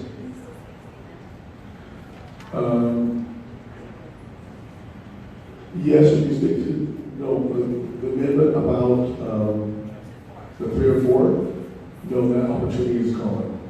Okay, she was asking if she could still talk about 3 or 4, and that's passed. That's all water under the bridge. Speak in a second. That was your opportunity to speak for it, so sorry. All right. The question for us is, are you willing to combine this order and the following order into one vote and have that be a roll call vote? Is there any discussion? All those in favor say aye. Aye. As opposed to saying no. No. Okay, the ayes have it. We're going to combine these 2 and then have a roll call vote. And there was more than 2/3 in majority. So, yes, the members recognize. Can I make a comment? It depends on what it's about. So, too late, you already voted. What if you want one of those orders but not the other one? When they're combined, then what? Yeah, that was the motion. I was trying to get here, I was too far to that. Yeah, you got to be quick. Okay? Yes, if you have a vote, members recognize. Bill, also, we were kind of, maybe briefly, Chair, I have a point of information on the second order. Okay, let's introduce it first. Okay, so we'll ask Helen Redd to make the second motion. move that we accept the motion to authorize the transfer of debt.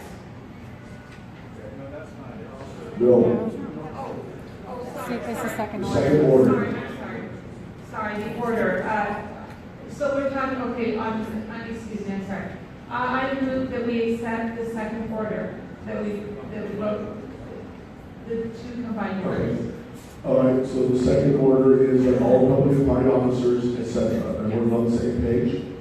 Now, Peggy, the answer to your question is, if you don't like this one, you can move to strike it. Okay, if you don't like this one, or like the first one, you could move to strike it. All right, but now we're discussing the second order. Is there any discussion? Yes, please, Peggy. Yes. Bill Olson, Weaver County. My question is that on the second order, it talks about the Utah Republican Party committees and employees refraining from interfering or impeding. And I'm wondering if there's any enforcement elements of this order with respect to those officers impeding. So the remedy for officers that disobey an order is found in Robert's rules. So the remedies are: you can censor the officer, you can remove the officer. So those are kind of the two choices you have. So we don't really, so our power is vested in 2/3 of the entire body if an officer violates this order. That is correct. Well, I would argue that that's not enough. And you can argue that if you wish, but this is not the right time for that. Okay, well, then yes, Okay, thank you. Yes, thank you, guys. I just had a question. So we did add an enforcement. If we had an enforcement mechanism in this, such a request such as a removal, would that require 110 votes from this body? Yes. Since that's Any time a vote for removal is going to require 60% of the entire voting membership. So if you did try to do it now, it would take the same vote. So if we added that to this motion, it would require 110 people to pass the motion. That's correct. So first you get your instructions, then you argue about it later. Okay? All right. Hearing no further discussion on the second motion. Now we'll move to a roll call vote. The roll call vote is on the first and second motion. If you vote aye, you are approving both of these orders. If you vote no, it means you don't approve either or both of the orders. Okay?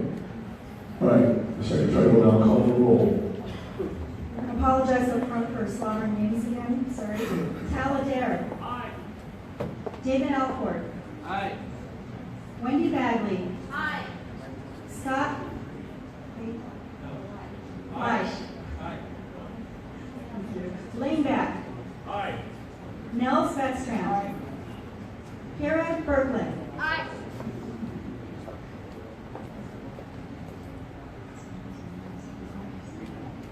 Renee Brady. Aye. Rebecca Brumman. Aye. Peggy Burdett. Aye. Mary Burkett. Aye. Janine Burton. Aye. Jared Cahoon. Jared Cahoon. Peter Cannon. Aye. Elizabeth Carlin. Aye. Drew Chamberlain. Kristen Chevrier.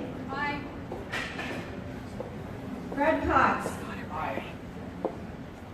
Paul Cousins. Holly Crowley. Aye. Joshua Daniels. Aye. Bill Delos. Aye. Sherilyn Eager. Aye. Julie Edwards. Aye. Mike Edwards. Aye. Bill. Bill from Emory County. Robert, thank you. Sorry, I was not seeing that. Heather Gardner. Renee Green. Renee Green. Don Guyman.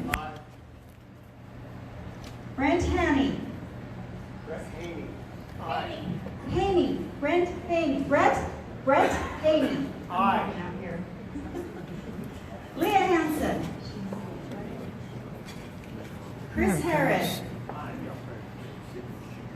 Tina Harlocker. Chris Jenkins. Sorry. Trying to Brady use the Joshua. plug. Keith Larson. There we go. Janice Legler. Nancy Lord. Lamar Luke. Beth Luthi.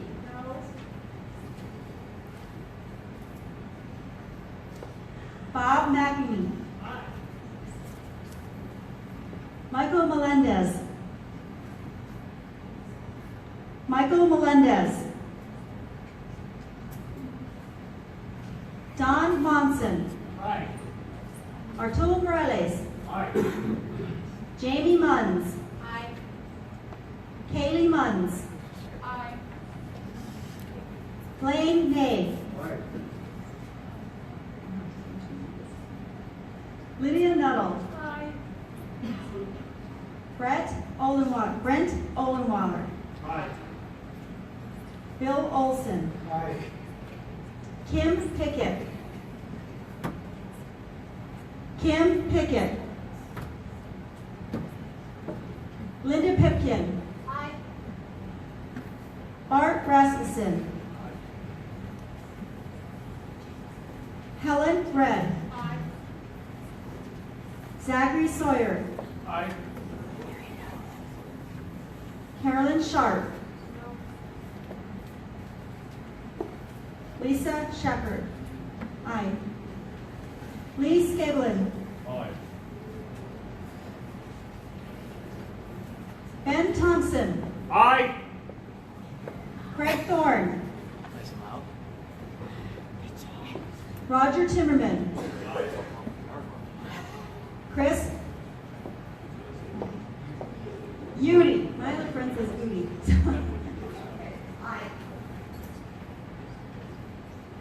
Helen Watts. Janae Westhoff. Matt Westridge. Gina Worthen. Phil Wright. Andrew Young.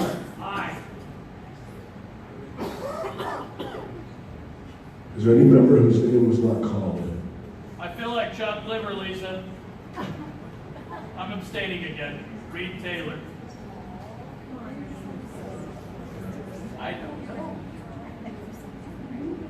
Just a minute. Our apologies, you weren't marked on this list as being in attendance. Clearly you are in attendance. So I think I am. yeah. I could be wrong though. She's updating the list. Okay. With 63 voting then, there are 63 in affirmative and 2 in the negative. The ayes have it, the motion is carried.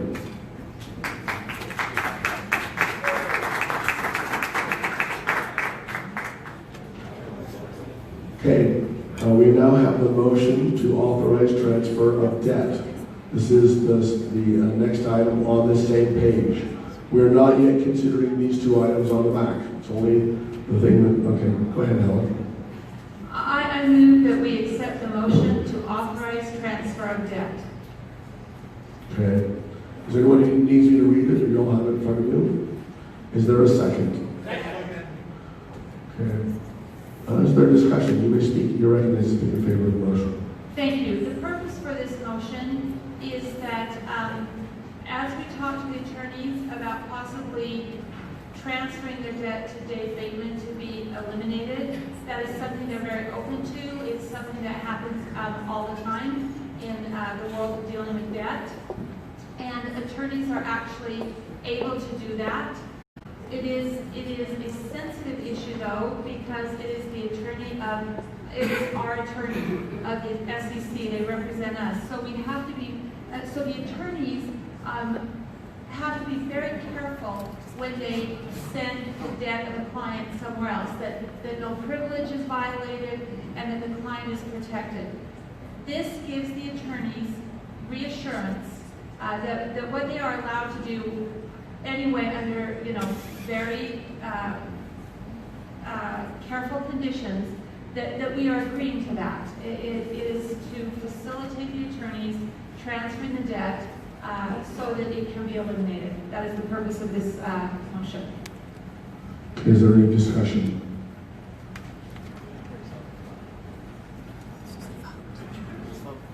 Okay. Yeah, just 1 second. Bart, go ahead, jump to you. It's all yours.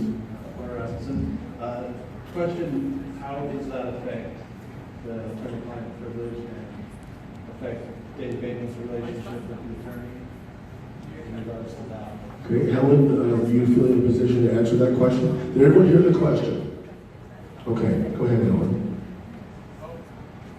Without a motion like this, debt can be transferred without, I am an attorney, I feel qualified to answer this. Oh, thanks for saying that. I have researched some case law on the transferring of debt. Oh, thank you. On the transferring of debt by attorney. Attorneys are able to transfer debt without violating attorney-client privilege, but it is a sensitive issue that attorneys have to be very careful about.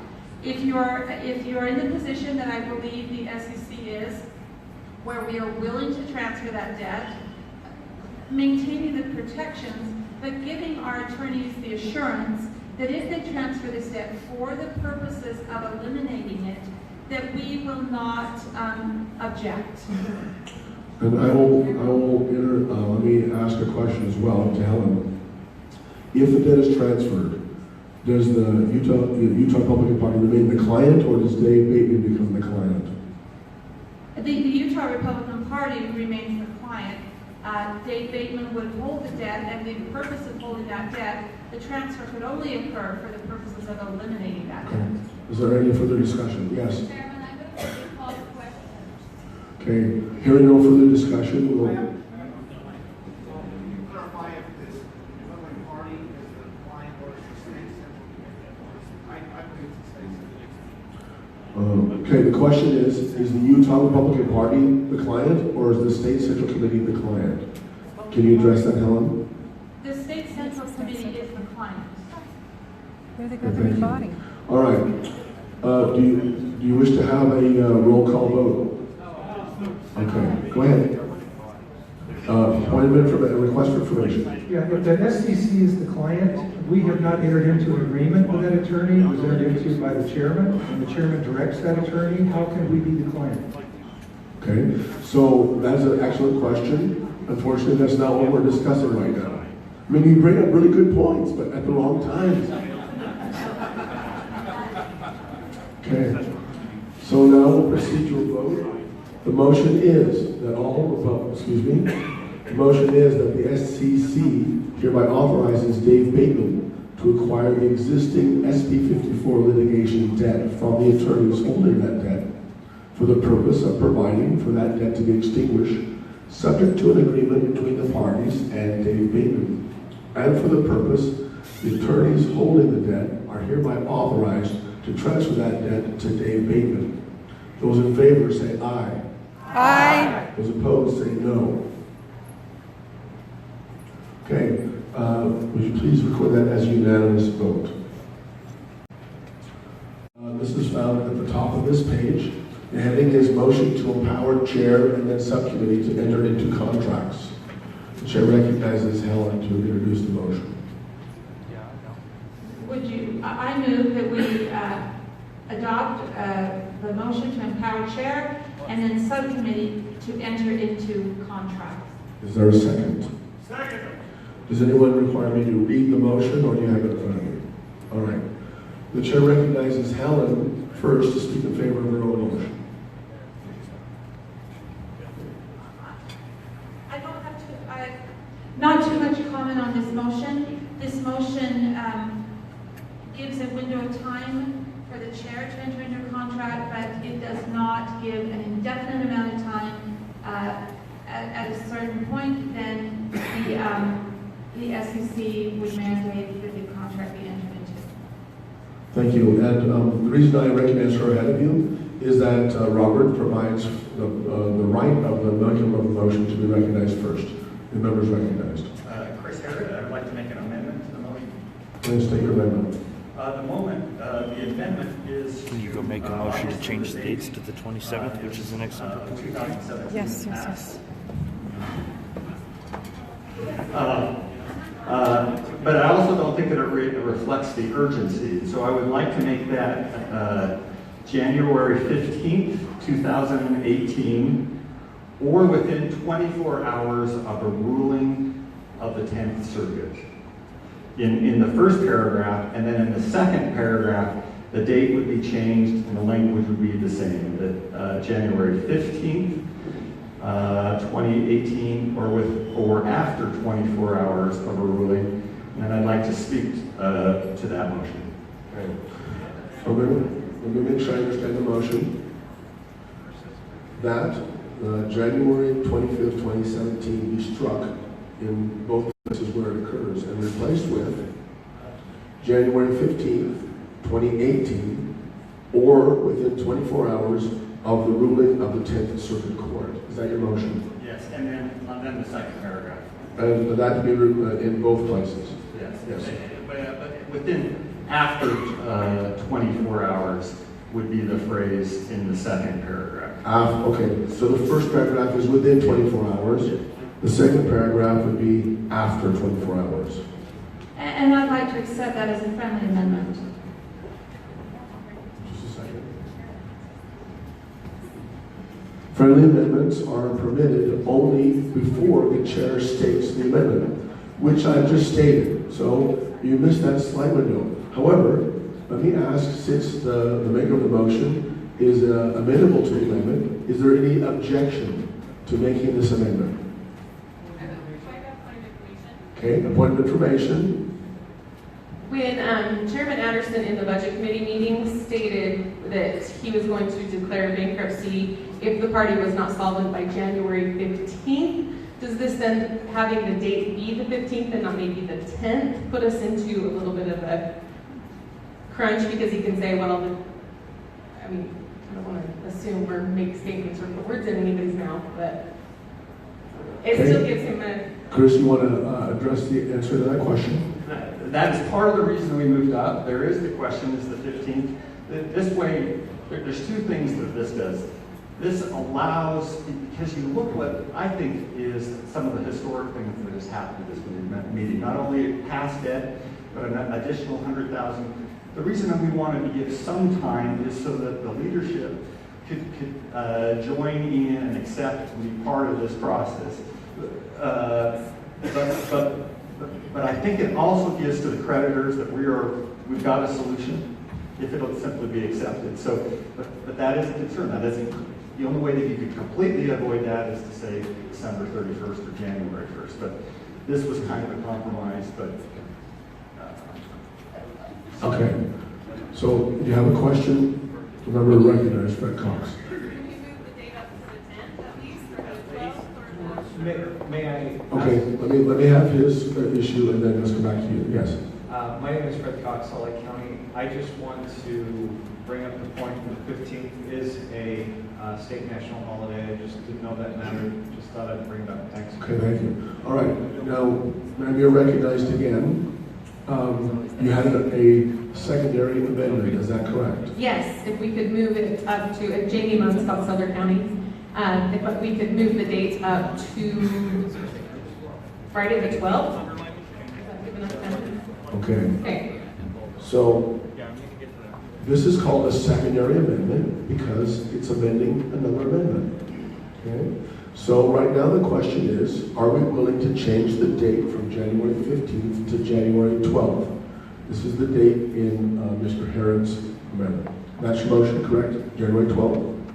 Okay. And Kirby, I'm a slow learner. I would consider that a friendly amendment, but I might have already missed it. All right. Is there any objection to accepting January 12th as an amendment to Chris Herron's motion? No, one is saying no, if you object. Okay? Is there any objection? Okay, without objection, then we have amended Chris Herron's motion to be, I'll read it again. The delegates, The motion is to strike 25th of 2017 and insert 12 of 2018, or within 24 hours of the ruling of the 10th Circuit Court. And in the second occurrence, after January 15th, 2018, 12, thank you, that's why we're a team, or 24 hours after the ruling of the 10th Circuit Court. Is that's correct, okay? All right. Now, I was asking if there's any objection, but you know what, it's just going to be easier to take a vote. So is there any, just a second, make sure I do that right. Making a motion to add. Yes, we're just going to vote on it. Yes, you have any further discussion on the primary amendment? Yeah. Okay, we're going to wait for the display to be updated. Is that correct? And just so you know, the way the chair announces it is what goes in the minutes, not what's on the display. So I'm going to read it again. Okay, and then just follow along. The motion is that we strike 25th of 2017 and insert 12 of 2018, or within 24 hours of the ruling of the 10th Circuit Court. And then in the second paragraph, strike 25th of 2017 and insert 12 of 2018, or after 24 hours, or 24 hours after the ruling of the 10th Circuit Court. Is it correctly yet? Because I can't see it. Okay.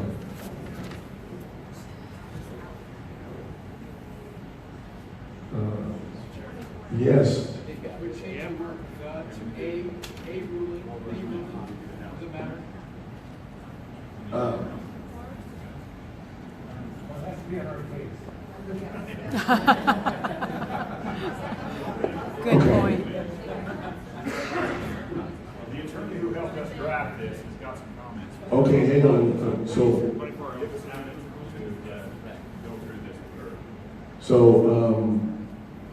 Yes, go ahead. Make sure the members recognized. Go ahead.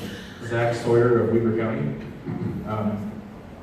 I don't know how to say this properly, so no problem. I'll help you. But in hindsight, or reflecting on the chairman's appeal to this meeting using similar language, the word "or," I would like to suggest that we add "or within 24 hours, whichever comes first after the ruling of the 10th Circuit Court." Okay. That'll be a secondary amendment. Let's.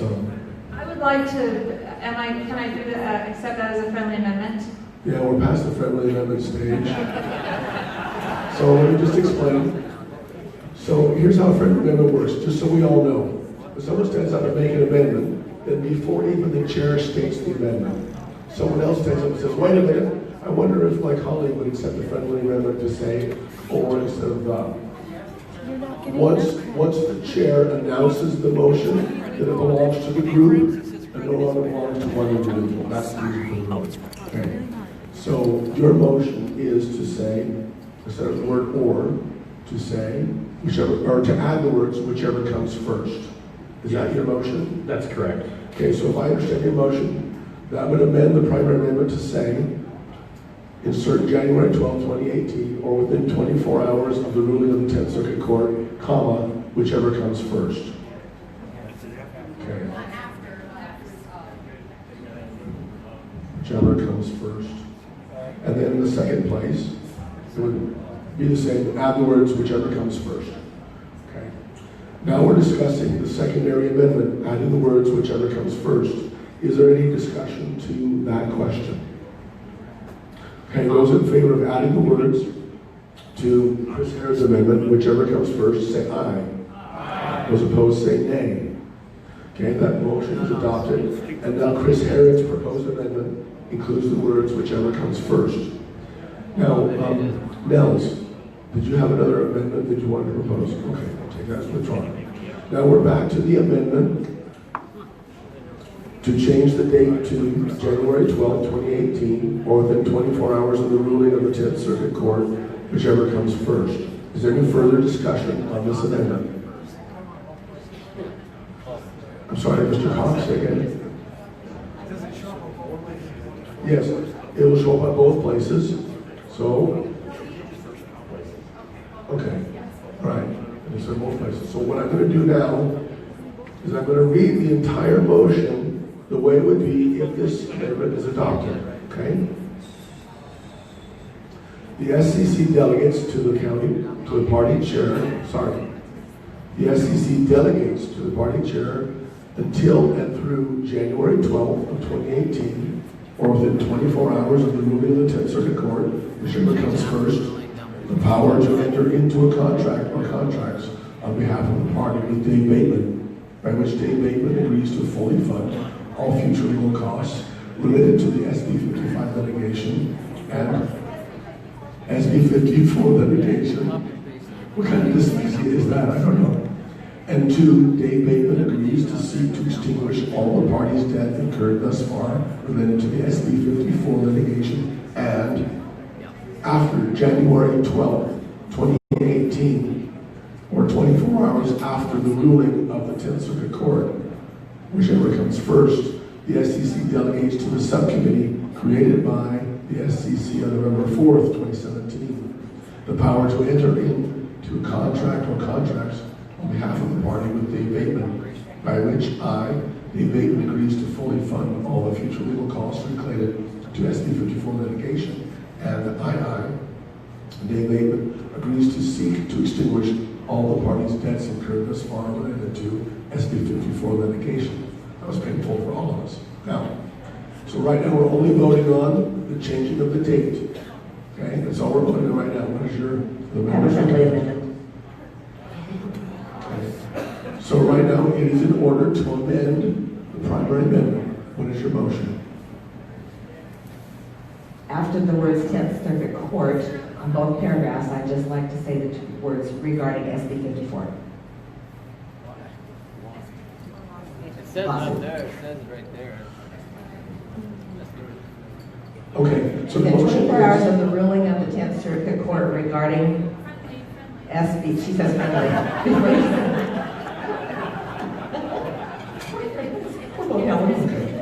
So, okay, regarding SB 54 litigation, those are the words that were inserted after the word court, so on both paragraphs. ruling of the 10th Circuit Court to insert the words regarding SB 54 litigation. Yes. Regarding the SB 54 litigation, or any SB 54 litigation, or any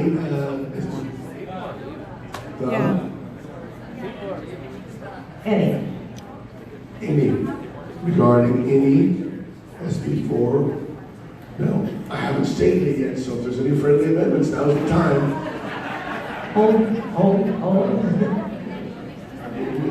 Any, because it could come regarding any SB 54 litigation.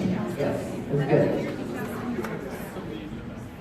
And I just have to say, I'm not an attorney, but I've had some experience with legal issues, and one word can make a complete difference in the meaning. So. Okay, are you settled on this is the motion? I'm settled. Now I'm going to state the motion. It's friendly, and she accepted it as friendly, right? No, this is about your motion. Oh, it's my motion. Yes. Your motion is to amend the primary motion to insert the words regarding any SD 54 litigation. Is that your motion? Yes.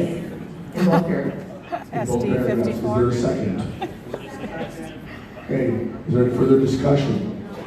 Okay, the motion is to insert into the amendment that Chris Harris proposed, to insert the words right after 10th Circuit Court, insert the words regarding any SD 54 litigation in both places. Is there any discussion? Here is no further discussion. All those in favor of inserting the words regarding any SD 54 litigation, say aye. Aye. Those opposed, say no. The motion is carried, and the amendment that we're now discussing is the insertion of January 12, 2018, or within 24 hours of the ruling of the 10th Circuit Court regarding any SD4 litigation, whichever comes first, in both places. I call for the question. Is there a second? Okay, it has been moved that we terminate debate and vote directly on this motion. Those in favor, please stand. I'm a little slow, but I'm going to get you. We got it. Attorney's online again. Okay. We're calling the question, and there's no way to wait for the... Okay, just a second again. Just a second. Just a second.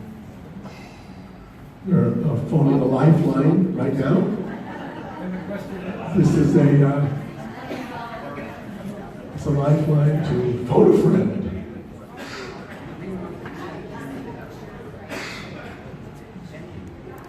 The reason I'm delaying this is because the person who asked to call the question has just asked me to wait for a minute. So out of deference, we're just going to wait. They have the attorney on the phone, and before we close this up, we'd like to just get some input, if that makes sense.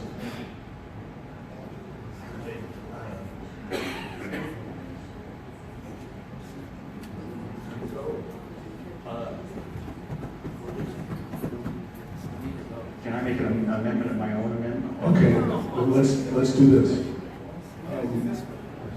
Is there any objection to withdrawing the motion for previous question and allow us to continue with the debate? Is there any objection? Okay, motion for previous question is withdrawn. So now we're back to discussion on your primary amendment. You may amend your own amendment, yes. Just any, regarding any part of the SB 54 litigation is what our attorney is. Okay, so you want to insert part of. In both places. Part of the? Yes. Okay. Now, what attorney are you talking to? It's just some legal counsel that we've had for the committee. Okay. So it's not the attorney that is handling the litigation. Yeah. It's an advisor of the committee. Yes. Okay. So your motion is to insert the words "part of the" after "regarding any." So there will now read regarding any part of the SB 54 litigation. All right, let me just ask. That seems fairly administrative. Is there any objection to adding that to the amendment? Hearing no objection, I will rule that has been included in the amendment. Okay. Now we're going to update the screen. So right after the words regarding any, insert the words part of the. It's done. Okay, perfect. No, there's some murmuring. Oh, okay. So there's some extra commas. There's no comma after any. And there's no comma after court. And that was from just legal advisor, not from legal counsel. Okay. Oh, from a legal advisor, not from legal counsel. Okay. All right, now we're back to the amendment, which I'm now going to state again, just so we're all on the same page. Then we're going to insert after January 12, 2018, or within 24 hours of the ruling of the 10th Circuit Court regarding any part of the SB4 litigation, whichever comes first. And then the second paragraph, after January 12, 2018, or 24 hours after the ruling of the 10th Circuit Court regarding any regarding any part of the SB4 litigation, or whichever comes first. Do I need to read that one again? Did you follow? No, that's your guess. I know. Sorry to put you through the torture. Okay. Is there any further discussion on that amendment? Okay, hearing no further discussion, we'll now proceed to a vote on this amendment. We're not adopting the entire thing. We're only adopting the amendment. Okay? You still get a chance to vote on the entire thing. We're only deciding if we want to adopt the amendment. You've heard me read it 5 times. At least once correctly. Therefore, all those in favor of adopting the amendment say aye. Aye. As opposed, say no. Okay, now the discussion is on the motion, and I'm not going to read it again until we have any other amendments. Is there any other discussion about the motion? All right. Do you need me to read it again? No. Good answer. All right. Hearing no further discussion, we'll proceed to a vote. Those in favor of adopting the motion say aye. Aye. Those opposed say no. The motion is adopted. Unanimous vote, yes. Please note it was a unanimous vote. Yes. Now we're ready to move to motion to support intervention by Constitution Party. Helen is recognized. I move that we accept motion to support intervention by Constitution Party. Okay. Is there any discussion? All right, the motion is to adopt the following. The party fully supports intervention in the SB 54 litigation by the Constitution Party and does not object to such intervention. We'll move to a vote. Oh, do you want to speak to the motion? Briefly, I'd like to speak to this motion. The Constitution Party approached the CDC expressing concern that they had been relying upon the Republican Party's SB4 litigation to represent their interests, and they are considering attempting to join the appeal since it's becoming questionable. With the chair's announcement we were dropping the appeal, they became concerned that their interests would no longer be represented. This motion is simply to support that decision of the Constitution Party if they choose to do it, not stand in their way of joining that. Yeah, any discussion? Go ahead. Come to the microphone. The member is recognized. Don Munson, Utah County. I was just wondering if we could possibly expand the understanding of the word support. What exactly does that mean? Does that mean we're obligating the SCC or the Republican Party financially to support the Constitution Party? Well, I know that, and you know that, but can that be interpreted by some lawyer sometime to say, that we're going to give financial support, or I just want to know, what do we mean by support? So the point of information is, does the word support mean like supporting your children or like supporting freedom, right? That's what you want to know. More like supporting freedom. Yeah. It supports any motion, this body would support any motion the Constitution Party may make in front of the court to join. It is not financial support, it is support that they may join our appeal if the court allows it. We would not stand in the way of that. Board members recognized. Is it appropriate to submit a substitution of a word? Yes, you can amend this right now. Perhaps it would clarify to use the word endorses. Say it again, please, the word. Perhaps it would clarify to use the word endorses instead of support. Okay, so your motion is to strike the word supports and insert the word endorses. Is that your motion? Stay tuned for the fun stuff. Or my friend here okay. suggests the word good. encourages. I haven't stated it yet, so you work it out. That's fine. This is the time for friendly amendments. Welcomes. Okay. All right. Is your motion then to strike the word supports and insert the word welcomes? Is that your motion? Strike the word supports. That would be and my insert motion to strike the word supports and substitute the word welcomes. And it's been seconded. Excellent. Is there any discussion on the motion to strike the word and supports and insert the word welcomes? Hearing no further discussion, we'll go to a vote. All those in favor say aye. Aye. Those opposed say no. The motion carries unanimously.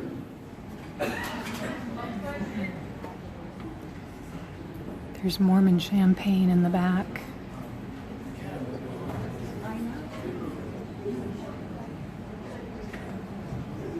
All right, then the motion is amended. The motion now reads: the party fully welcomes intervention in the SB 54 litigation by the Constitution Party and does not object to such intervention.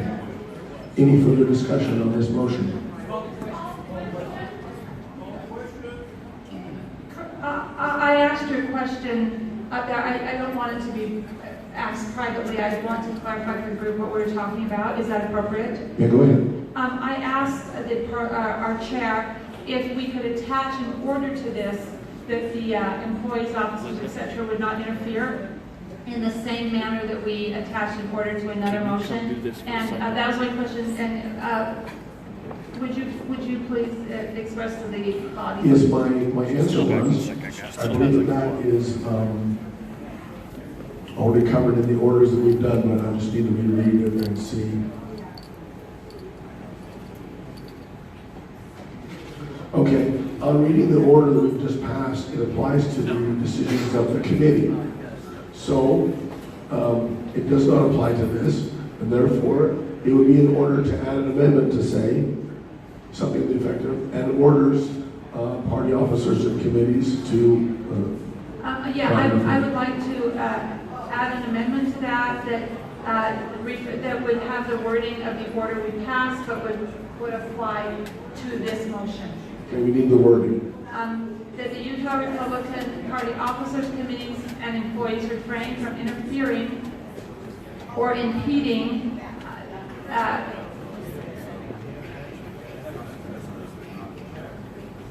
the officers refraining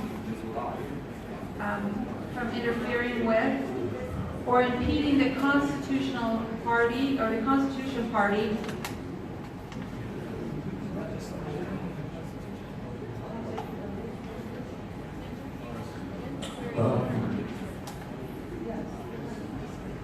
May I make a suggestion? Yes, so I'd also like to add officers, committees, attorneys, and employees. I'd like to put attorneys in there.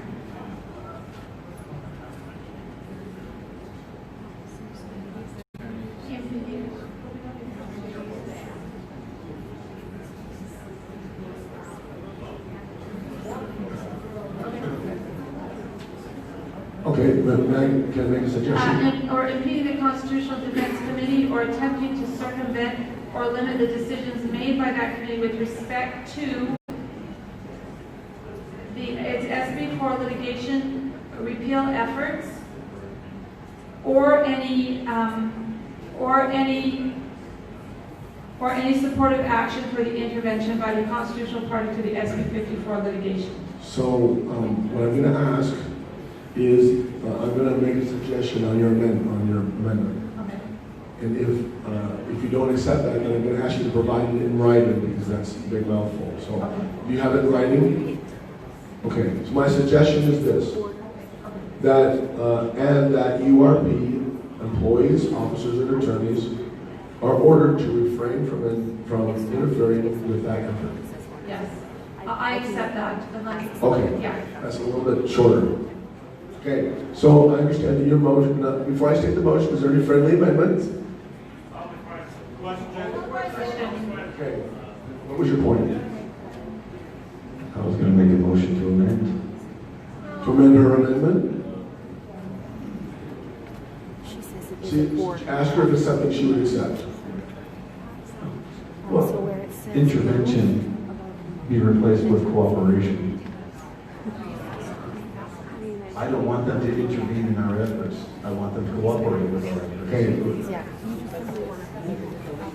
Intervention is a legal term.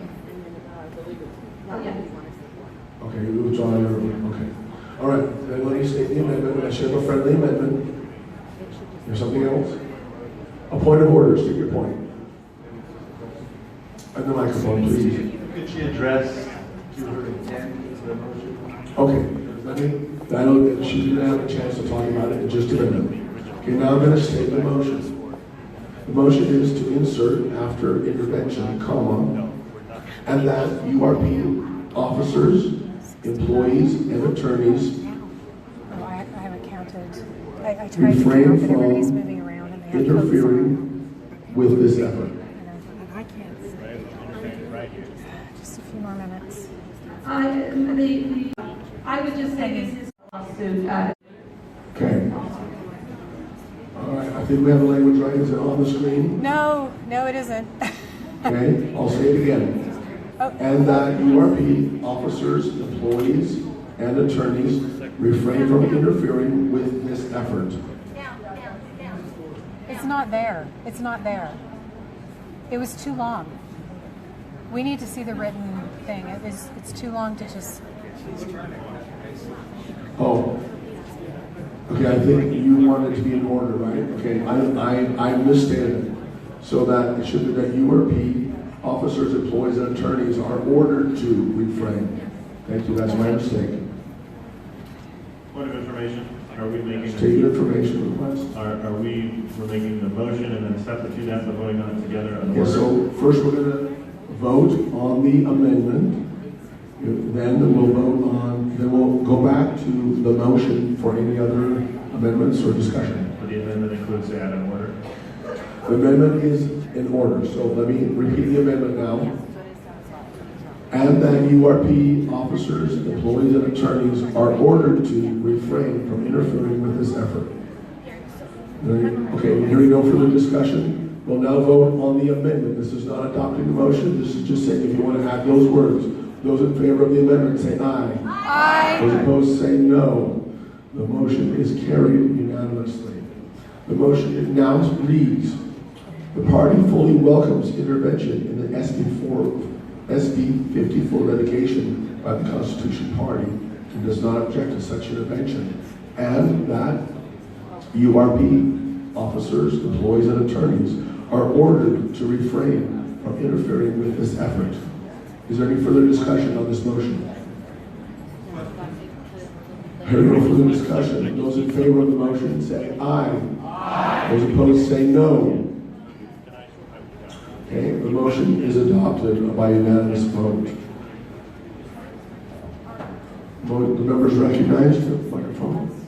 I believe we've worked through all the motions regarding the lawsuit, so I'm going to move that we take all the remainder of the items on the agenda and move them to the January 27th meeting. Okay, it's been moved that we carry the remainder of the agenda items forward to the January 27th meeting. Is there a second? Is there any discussion? This is discussion. I got the microphone, Elizabeth, thanks. Olson, Weaver County, we need caucus convention rules approved by this body so we can move forward to organize our caucus system. All right. Is there further discussion on the motion to move the agenda items to December? Go ahead, the members recognized. Yes, I think today we still need to address resolution motion number 2 about the dates for the future meetings, especially everything that needs to be accomplished this next spring. We need to be prepared, and we've got to nail down some dates. Thank you. Members recognized. Mike Edwards, Salt Lake. We in Salt Lake had our vice chair resign at a most inopportune time, and we are way behind on what we need to be ready for caucus. We have a caucus committee that is working on getting ready for caucus. We've been working with other committees, and I would ask that we refrain from accepting rules without us actually having that discussion between the counties and getting some stuff worked out between us first. Putting it off till the next meeting would be best for us. I hope it's best for you too. Is there further discussion?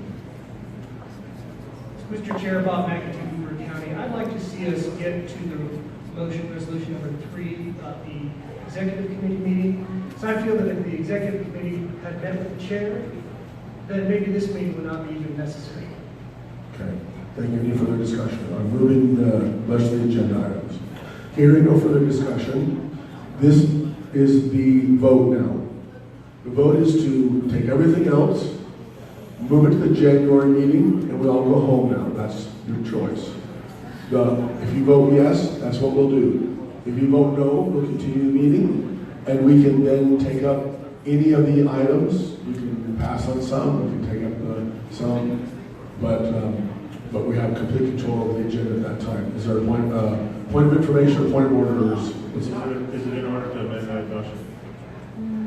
To just start with item 4 to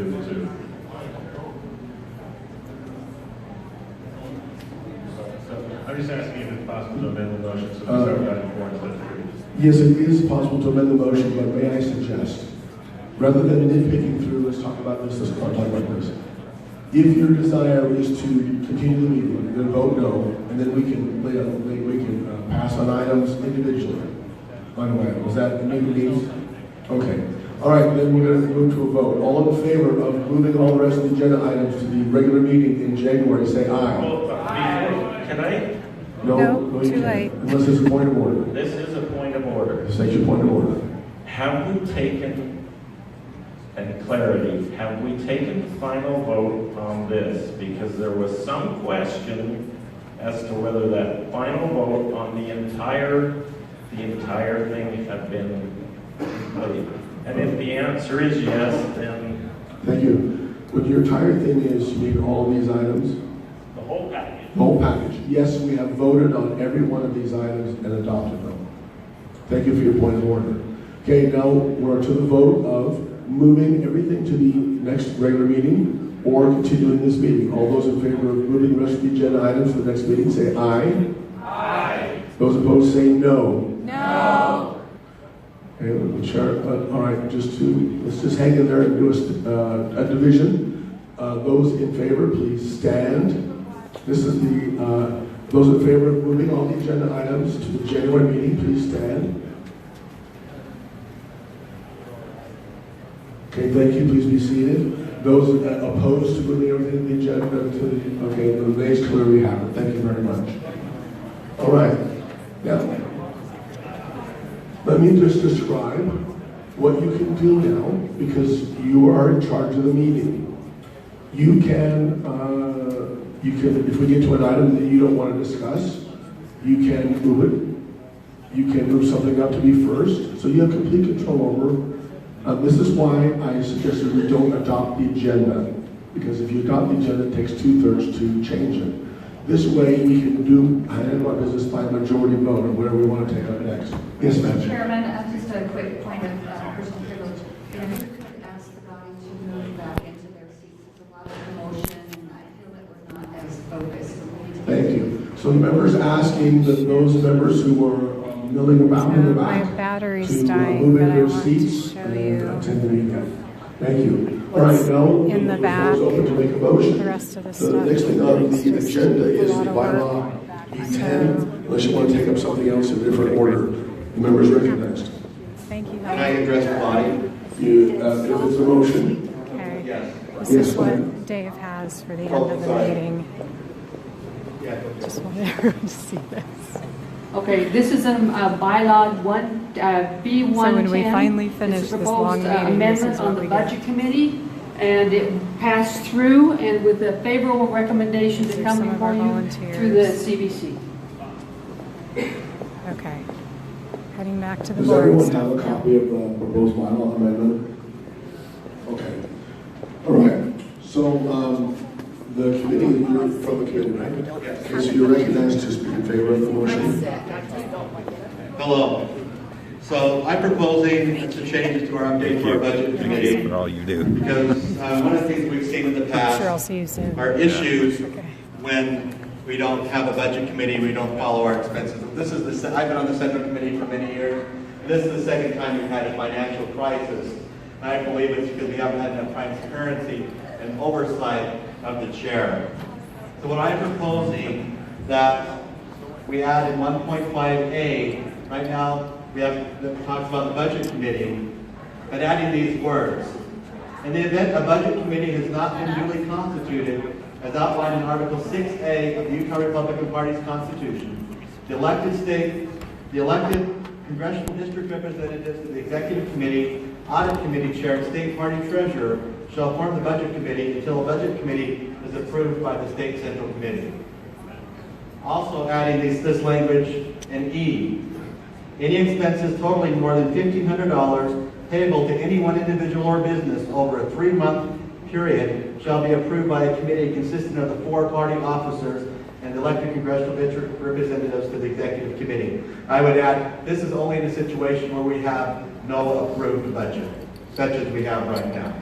So basically, any expense of over $1,500 over a 3-month period of time would have to be approved by this committee. And lastly, in F, talking about retained deficit, if we have a retained deficit. and adding these words to it. Should the party retain a deficit which exceeds 6 months, all expenses shall be reviewed and approved by a committee consisting of the four party officers and the elected congressional district representatives to the executive committee. Any action impacting any expense incurred by the party of more than $10,000 shall be approved by the state central committee.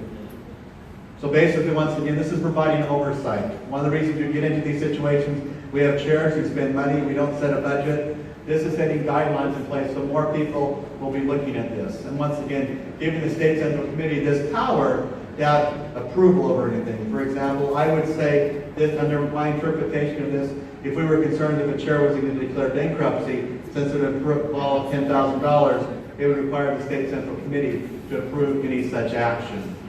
So I would ask that you approve this amendment. Okay. Is there further discussion?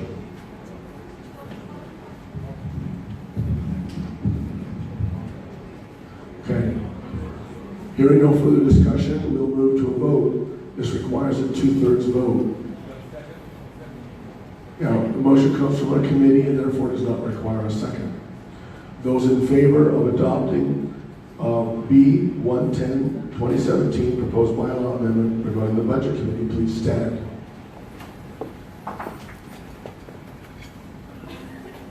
Thank you. Those opposed, please stand and show your credential.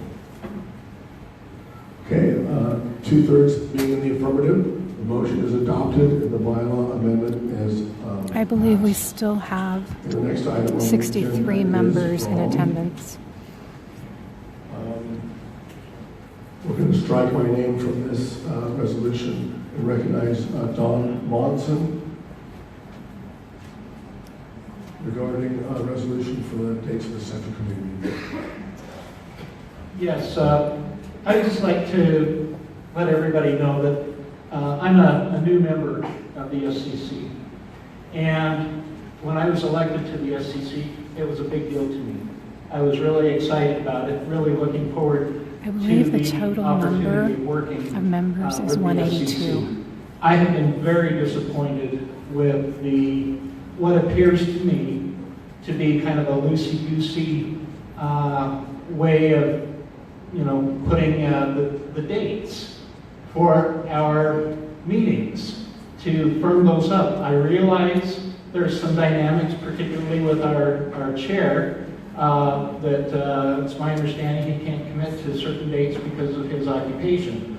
Well, to me, that's his problem. That's not our problem. We are all busy people.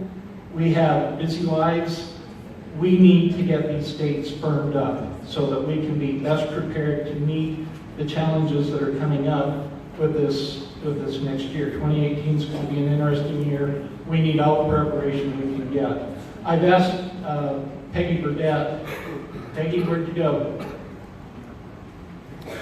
Oh no. Oh my goodness.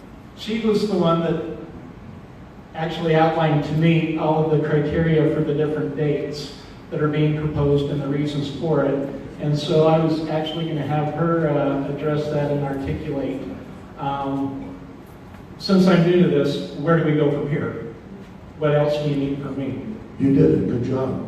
Okay, you made the motion. Now all we need is a second.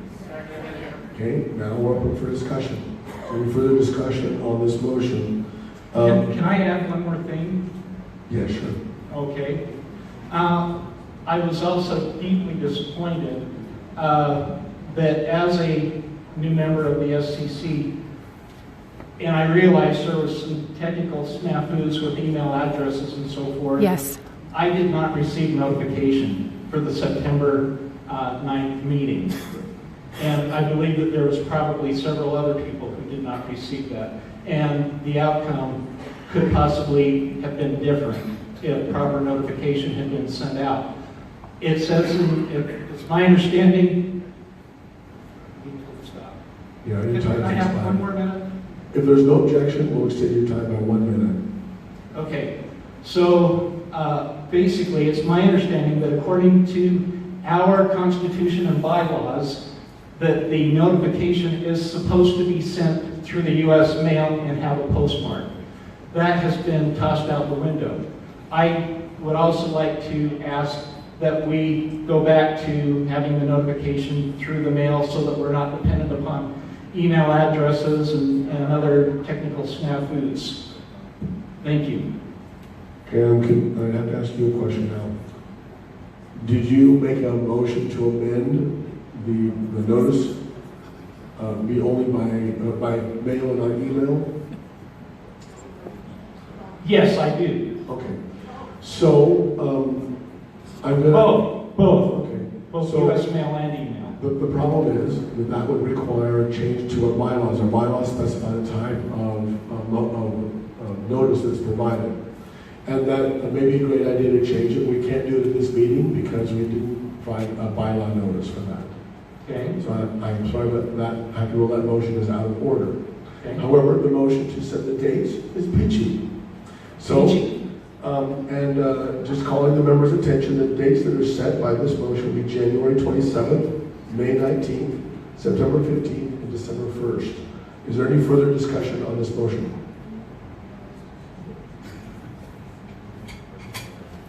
Mr. Chair?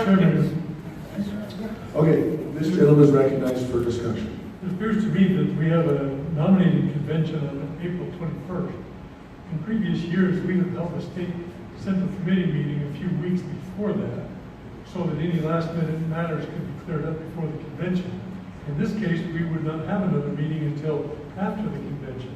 I wonder if it might not be better to schedule a meeting for March 30th.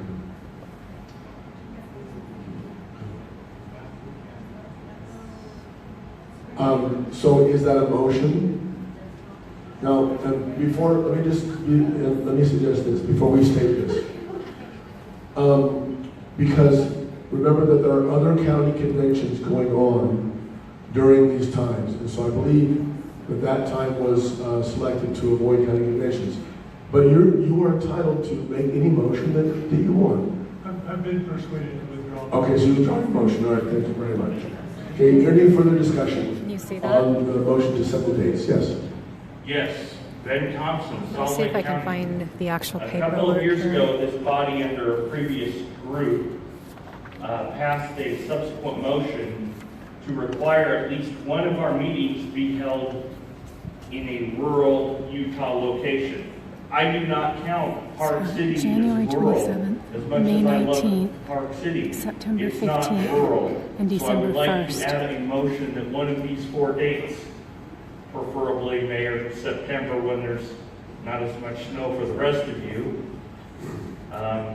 we can set one of these 4, or designate require that one of these 4 be held in a non-Wasatch Front location or rural. I really appreciate that motion. However, I also have to rule that as out of order. And the reason is that in the notice we said that we're going to set the schedule for the executive committees. We did not notice that we're going to set the location also.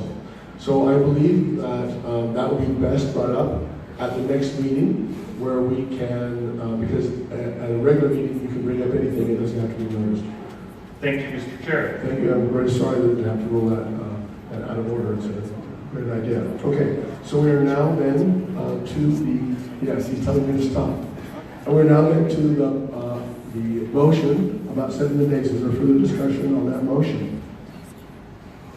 Okay, does anyone need me to read it? No. Good, thank you.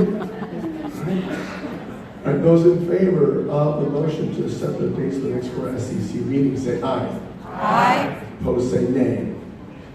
Okay, the motion carries by a majority vote. Okay, the next item on the agenda is the convening regularly scheduled executive committee meetings. Mr. Chair? The chair, yes? Thank you. Just a quick point of information.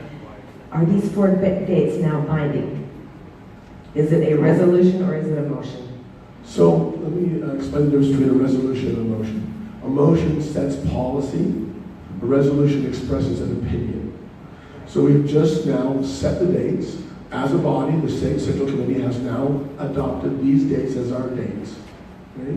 There's no one that has authority greater than the State Central Committee. The chair has the ability to call more meetings. special meetings, but not to change these dates. Now, there will be an argument, I will tell you, there will be an argument, because the bylaw says that the officers shall, at the first meeting, set the dates for the next 4 times, and the dates will be announced at every meeting. The next 4 days will be announced at every meeting.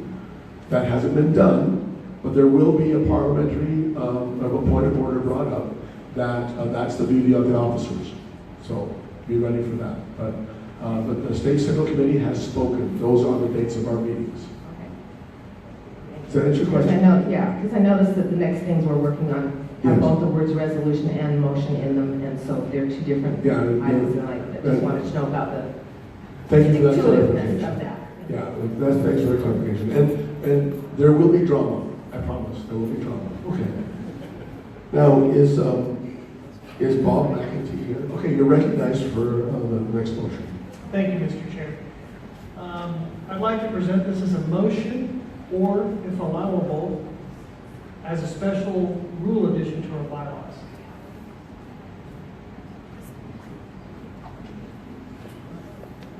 And that is the question. Okay. We cannot change the bylaws without a special notice saying that we're going to change the bylaws. What we can do is adopt what's called a standing rule. A standing rule is a rule that the party is expected to abide, but can be changed at any time by majority vote. So it can be set by majority vote, it can be unset by majority vote, but it does provide, well, here's the rules by which we operate. So if you wish to make this a standing rule, you can amend your motion to include that. Yes, and that's the only change I'd like to make, just so the body knows, is to offer this as a standing rule change to our bylaws so that it is enforced, because a resolution does not carry the same weight. And the problem we're having is the chair has, may I go into my discussion now, sir? Just a second, I'm going to make sure we have this, all our ducks in a row. So that my advice to you is, as the chair, if you want to make this a standing rule, that you would say, instead of let it be resolved, you would say that we adopt as a standing rule that the SCC directs, just a second, that the SCC adopts a standing rule that the party officers presume holding regularly scheduled meetings. That would make it a standing rule rather than a resolution. Does that make sense to you? Yes. Okay. And I'm not telling you what to do, I'm just giving you some advice. That's in accord with what I'd like to do. Okay. So the motion would then be as a standing rule that the party officers are to resume holding regularly scheduled meetings, et cetera, et cetera. Yes. All right. And that's the motion. Is there a second? Okay. Now you're recognized to present your motion, all your reasons for it. Thank you. The reasoning is that while we were mostly elected at the September meeting, the chair has never called for the state executive committee to meet. And I feel that's maybe why we're having this meeting today, because we can be that pressure relief valve to give advice, to be a sounding board for the chair. Our technology person is asking for the motion in writing, so I'm scribbling it out here. Are you done with your remarks? No, I'll let the body know that I believe that's unprecedented, that your executive committee has not been assembled at all since we were elected.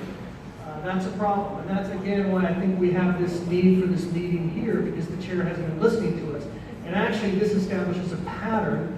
The Davis County SEC members have let me know that in Davis County, he did a similar thing by not taking the advice of the executive committee they had there. So this seems to be a problem. He wants to rule like a 4-star general and not like the head of a body. So here we are today because of that. And we need to try to persuade the chair through listening to the elected executive committee members that this body elected, that we can be the sounding board, we can give advice, we can accept proposals from the SEC for rules changes. We have important business to do. We can authorize or recommend auxiliaries to be a established or to be deemed not to meet what's required to be an auxiliary. So those are some of the functions we do. It's all written down here. And I think it's very important, especially with this chair. And that's why I didn't want to just go with the resolution, because that leaves it up to just his idea of whether he wants to do it or not. I want this to be a little more direct, hence, a standing rule so that it is enforced, that we do have the meetings. That is the reason, sir. Thank you. Is there further discussion? Yes, members recognized. Thank you. Bill Olson, Weaver County. Just wanted a point of clarification. Our governing rules, constitution, and bylaws mention an executive committee, but do not mention any frequency of meeting. It's been dependent on the chair. And I think this motion for a standing rule it should be done for, so frequency is in our governing rules. I'd also recommend we consider at some point in the future moving the standing rule into the bylaws so that then it becomes a governing rule that can't be changed by majority vote.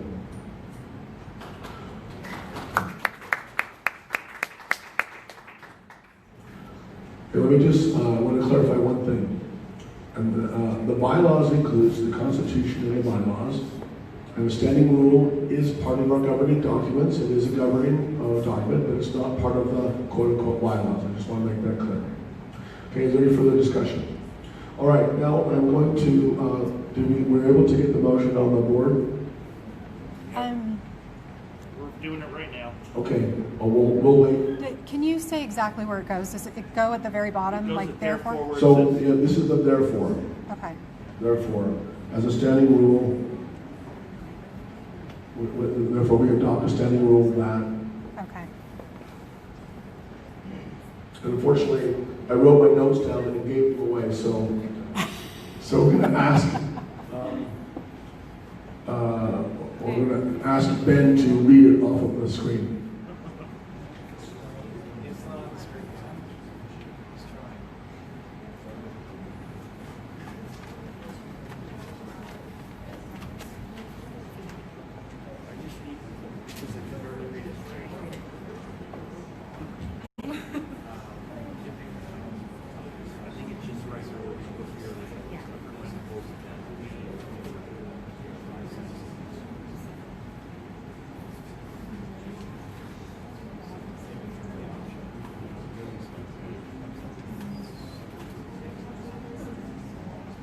Okay, again, we're just pausing for a moment to make sure we all know exactly what the motion is. If we ever have a meeting where you're not sure what you're voting on, then that's a case where the chair has failed you. So it's always fine to bring a request for information at that point. And I'm going to have to start singing here in just a second because strangers in the night, exchanging glances. Oh, Christmas songs. Yes, a point of order. Yes. Your point of order is well taken, my friend. Well taken.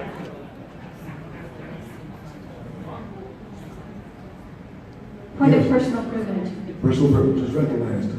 I would just like to thank our Chair Pro Tem for chairing this meeting for one thing, but also for educating us and for treating us like real people.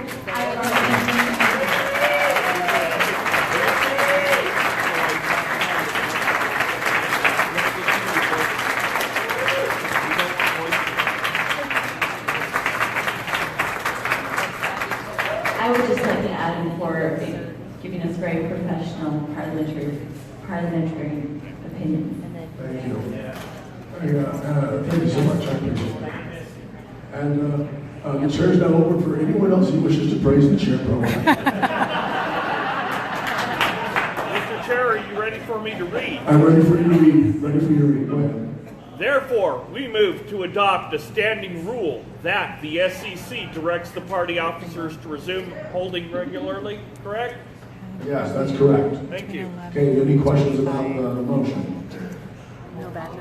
Okay, all those in favor of adopting this motion say aye. Aye. Those opposed say no. Okay, the motion is adopted by unanimous vote. Okay, the next item of business. Oh, by the way, I must ask you if you are present. The chair is in doubt if we have a quorum. Thank you. So, will you please raise your stand and raise your credentials.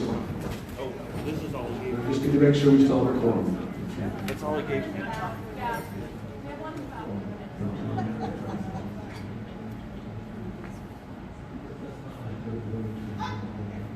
$40. Okay, thank you.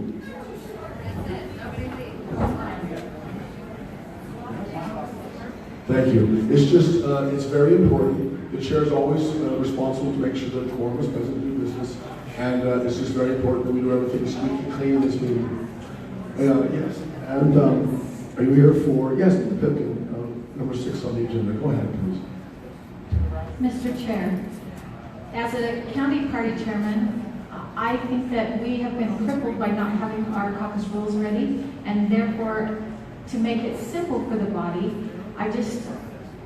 we really liked the rules last year for the most part, so to keep it simple, I would propose that we keep those rules from last time, with the exception of striking out anything to do with the presidential caucus. And then under elections, amend to read, prior to their election speech, each candidate shall disclose their support or opposition of the party platform claims. And I know it's been suggested that we should have them fill out a form, but that would lead to a whole bunch of other detailed things to change. So I just wanted to keep it simple. And so if there's any discussion to that, I'm open to that. Okay, it's been moved and seconded that we adopt this caucus rules. Okay, just before we get there, I'm with you. I just want to make sure that we hear all voices. Do you have a comment on discussion on these rules? Against Mike Edwards, Salt Lake County. As I stated before, we're in a situation where we had our vice chair, who was supposed to be taking care of office, resign, and put us in a pinch where we don't even have ledge chairs, we don't have precinct chairs, we're kind of behind. And we're working as a caucus committee. Our county central committee put our caucus committee in charge, and we've been trying to catch up with that. But one of the things we're working with is that there has been some issues between the things that have been delegated by the state down to the county that are hampering us. And I would like us to have some time to talk with the folks that are making these caucus rules so that we can have actually a common ground that we can work together on. We've been working with a couple of other counties, getting some ideas up there across the county borders, and trying to make us kind of unified in our efforts. But if we were to put this off, it would make our job a lot easier, and I hope you would consider putting this off till next meeting. Okay. Thank you. So just a second before you leave the microphone. So are you making a motion that we postpone this, the vote on this until the January 27th meeting? Yes, I guess that's what I'm saying. Okay. I'm speaking in opposition to the motion to vote on it. Well, okay, you don't want to vote now. You're fine with the rules, or you're not sure about the rules. You just don't want to vote right now. Right. That's a motion to postpone until the January 27th meeting. Right. Now, is there a second? Okay. Now we'll talk about whether we should postpone it to the next meeting or not. Okay. Is there anyone who wants to discuss whether we should postpone this to the next meeting or not? The members recognized. Again, Wendy Bagley from Utah County. Several years ago, I was on a legislative district committee organizing precinct caucuses. It was Ledge District 56. We had 34 precincts spread over 3 high schools. I remember distinctly what a pain it was to organize that caucus because we kept waiting on the state party to get their information together. Also, 2 years ago, I remember that the same situation happened. We kept being told the state party is waiting. There were problems with Senate Bill 54, of course, and working that out. But I believe that typically county parties wait to get direction from the state party first before they put their county rules together. So I think it's important that we set these rules now to give the county parties adequate time to go ahead and look at the state party rules and then continue what they need to do. I believe this is the time that we need to do it. Fred Cox, Salt Lake County. I would agree that there are some issues with what we currently have, but I would much prefer counties, whether it's our county or another county, come back next time with proposed amendments. But in the meantime, if this gets voted on and passes, we have something to work with now. And it would also fix it so, you know, if Davis or Utah County or another county goes, hey, this isn't working, we can bring it up next meeting, but this may work just fine for a lot of counties, and if it does, let's adopt it. So I would prefer not to postpone the vote. The changes are minimal. Thank you. Okay. So from a parliamentary perspective, let me just advise the group. We adopted these rules for the last caucus, so technically they're still in place. So it'll take a 2/3 vote to change them. It will take a 2/3 vote to change them anytime. So they can be updated any time. So now this is about, do we postpone the vote or not? Go ahead, the treasurer. Peter Cannon from Davis County. One county would like to give input to the state on how we should do caucus rules, but they're not ready to give that input yet. We must not slow down 29 counties because one county wants to make some more input. It's a little late for that. We need to move forward. Any further discussion? Okay, now we'll proceed to a vote on the question of, do we postpone this motion until the January 27th meeting? If you vote yes, then we won't vote on it now, we'll vote on it at the next meeting. If you vote no, we'll vote on the rules now, and we can change the rules at the next meeting. Those in favor of the motion to postpone definitely to January 27th, say aye. Aye. Those opposed say no. No! The motion is lost, and we will continue to discuss the rules at this meeting. Is there any further discussion on the rules as proposed? Hearing no further discussion, we'll move to a vote. By the way, let me just explain why I do that. If there's no one ready to debate, then you don't need to call the question. Calling the question requires another vote. So it's actually faster if nobody's debating, to just move on to the vote. It's fine, I know. And Mike, let me just give some advice to all speakers from here on. It is now 1:20 and you are standing between this group and lunch, so just keep that in mind. All those in favor of adopting these caucus rules say aye. Aye. Those opposed say no. There being 2/3 of the majority, the motion is adopted. Now we have a resolution number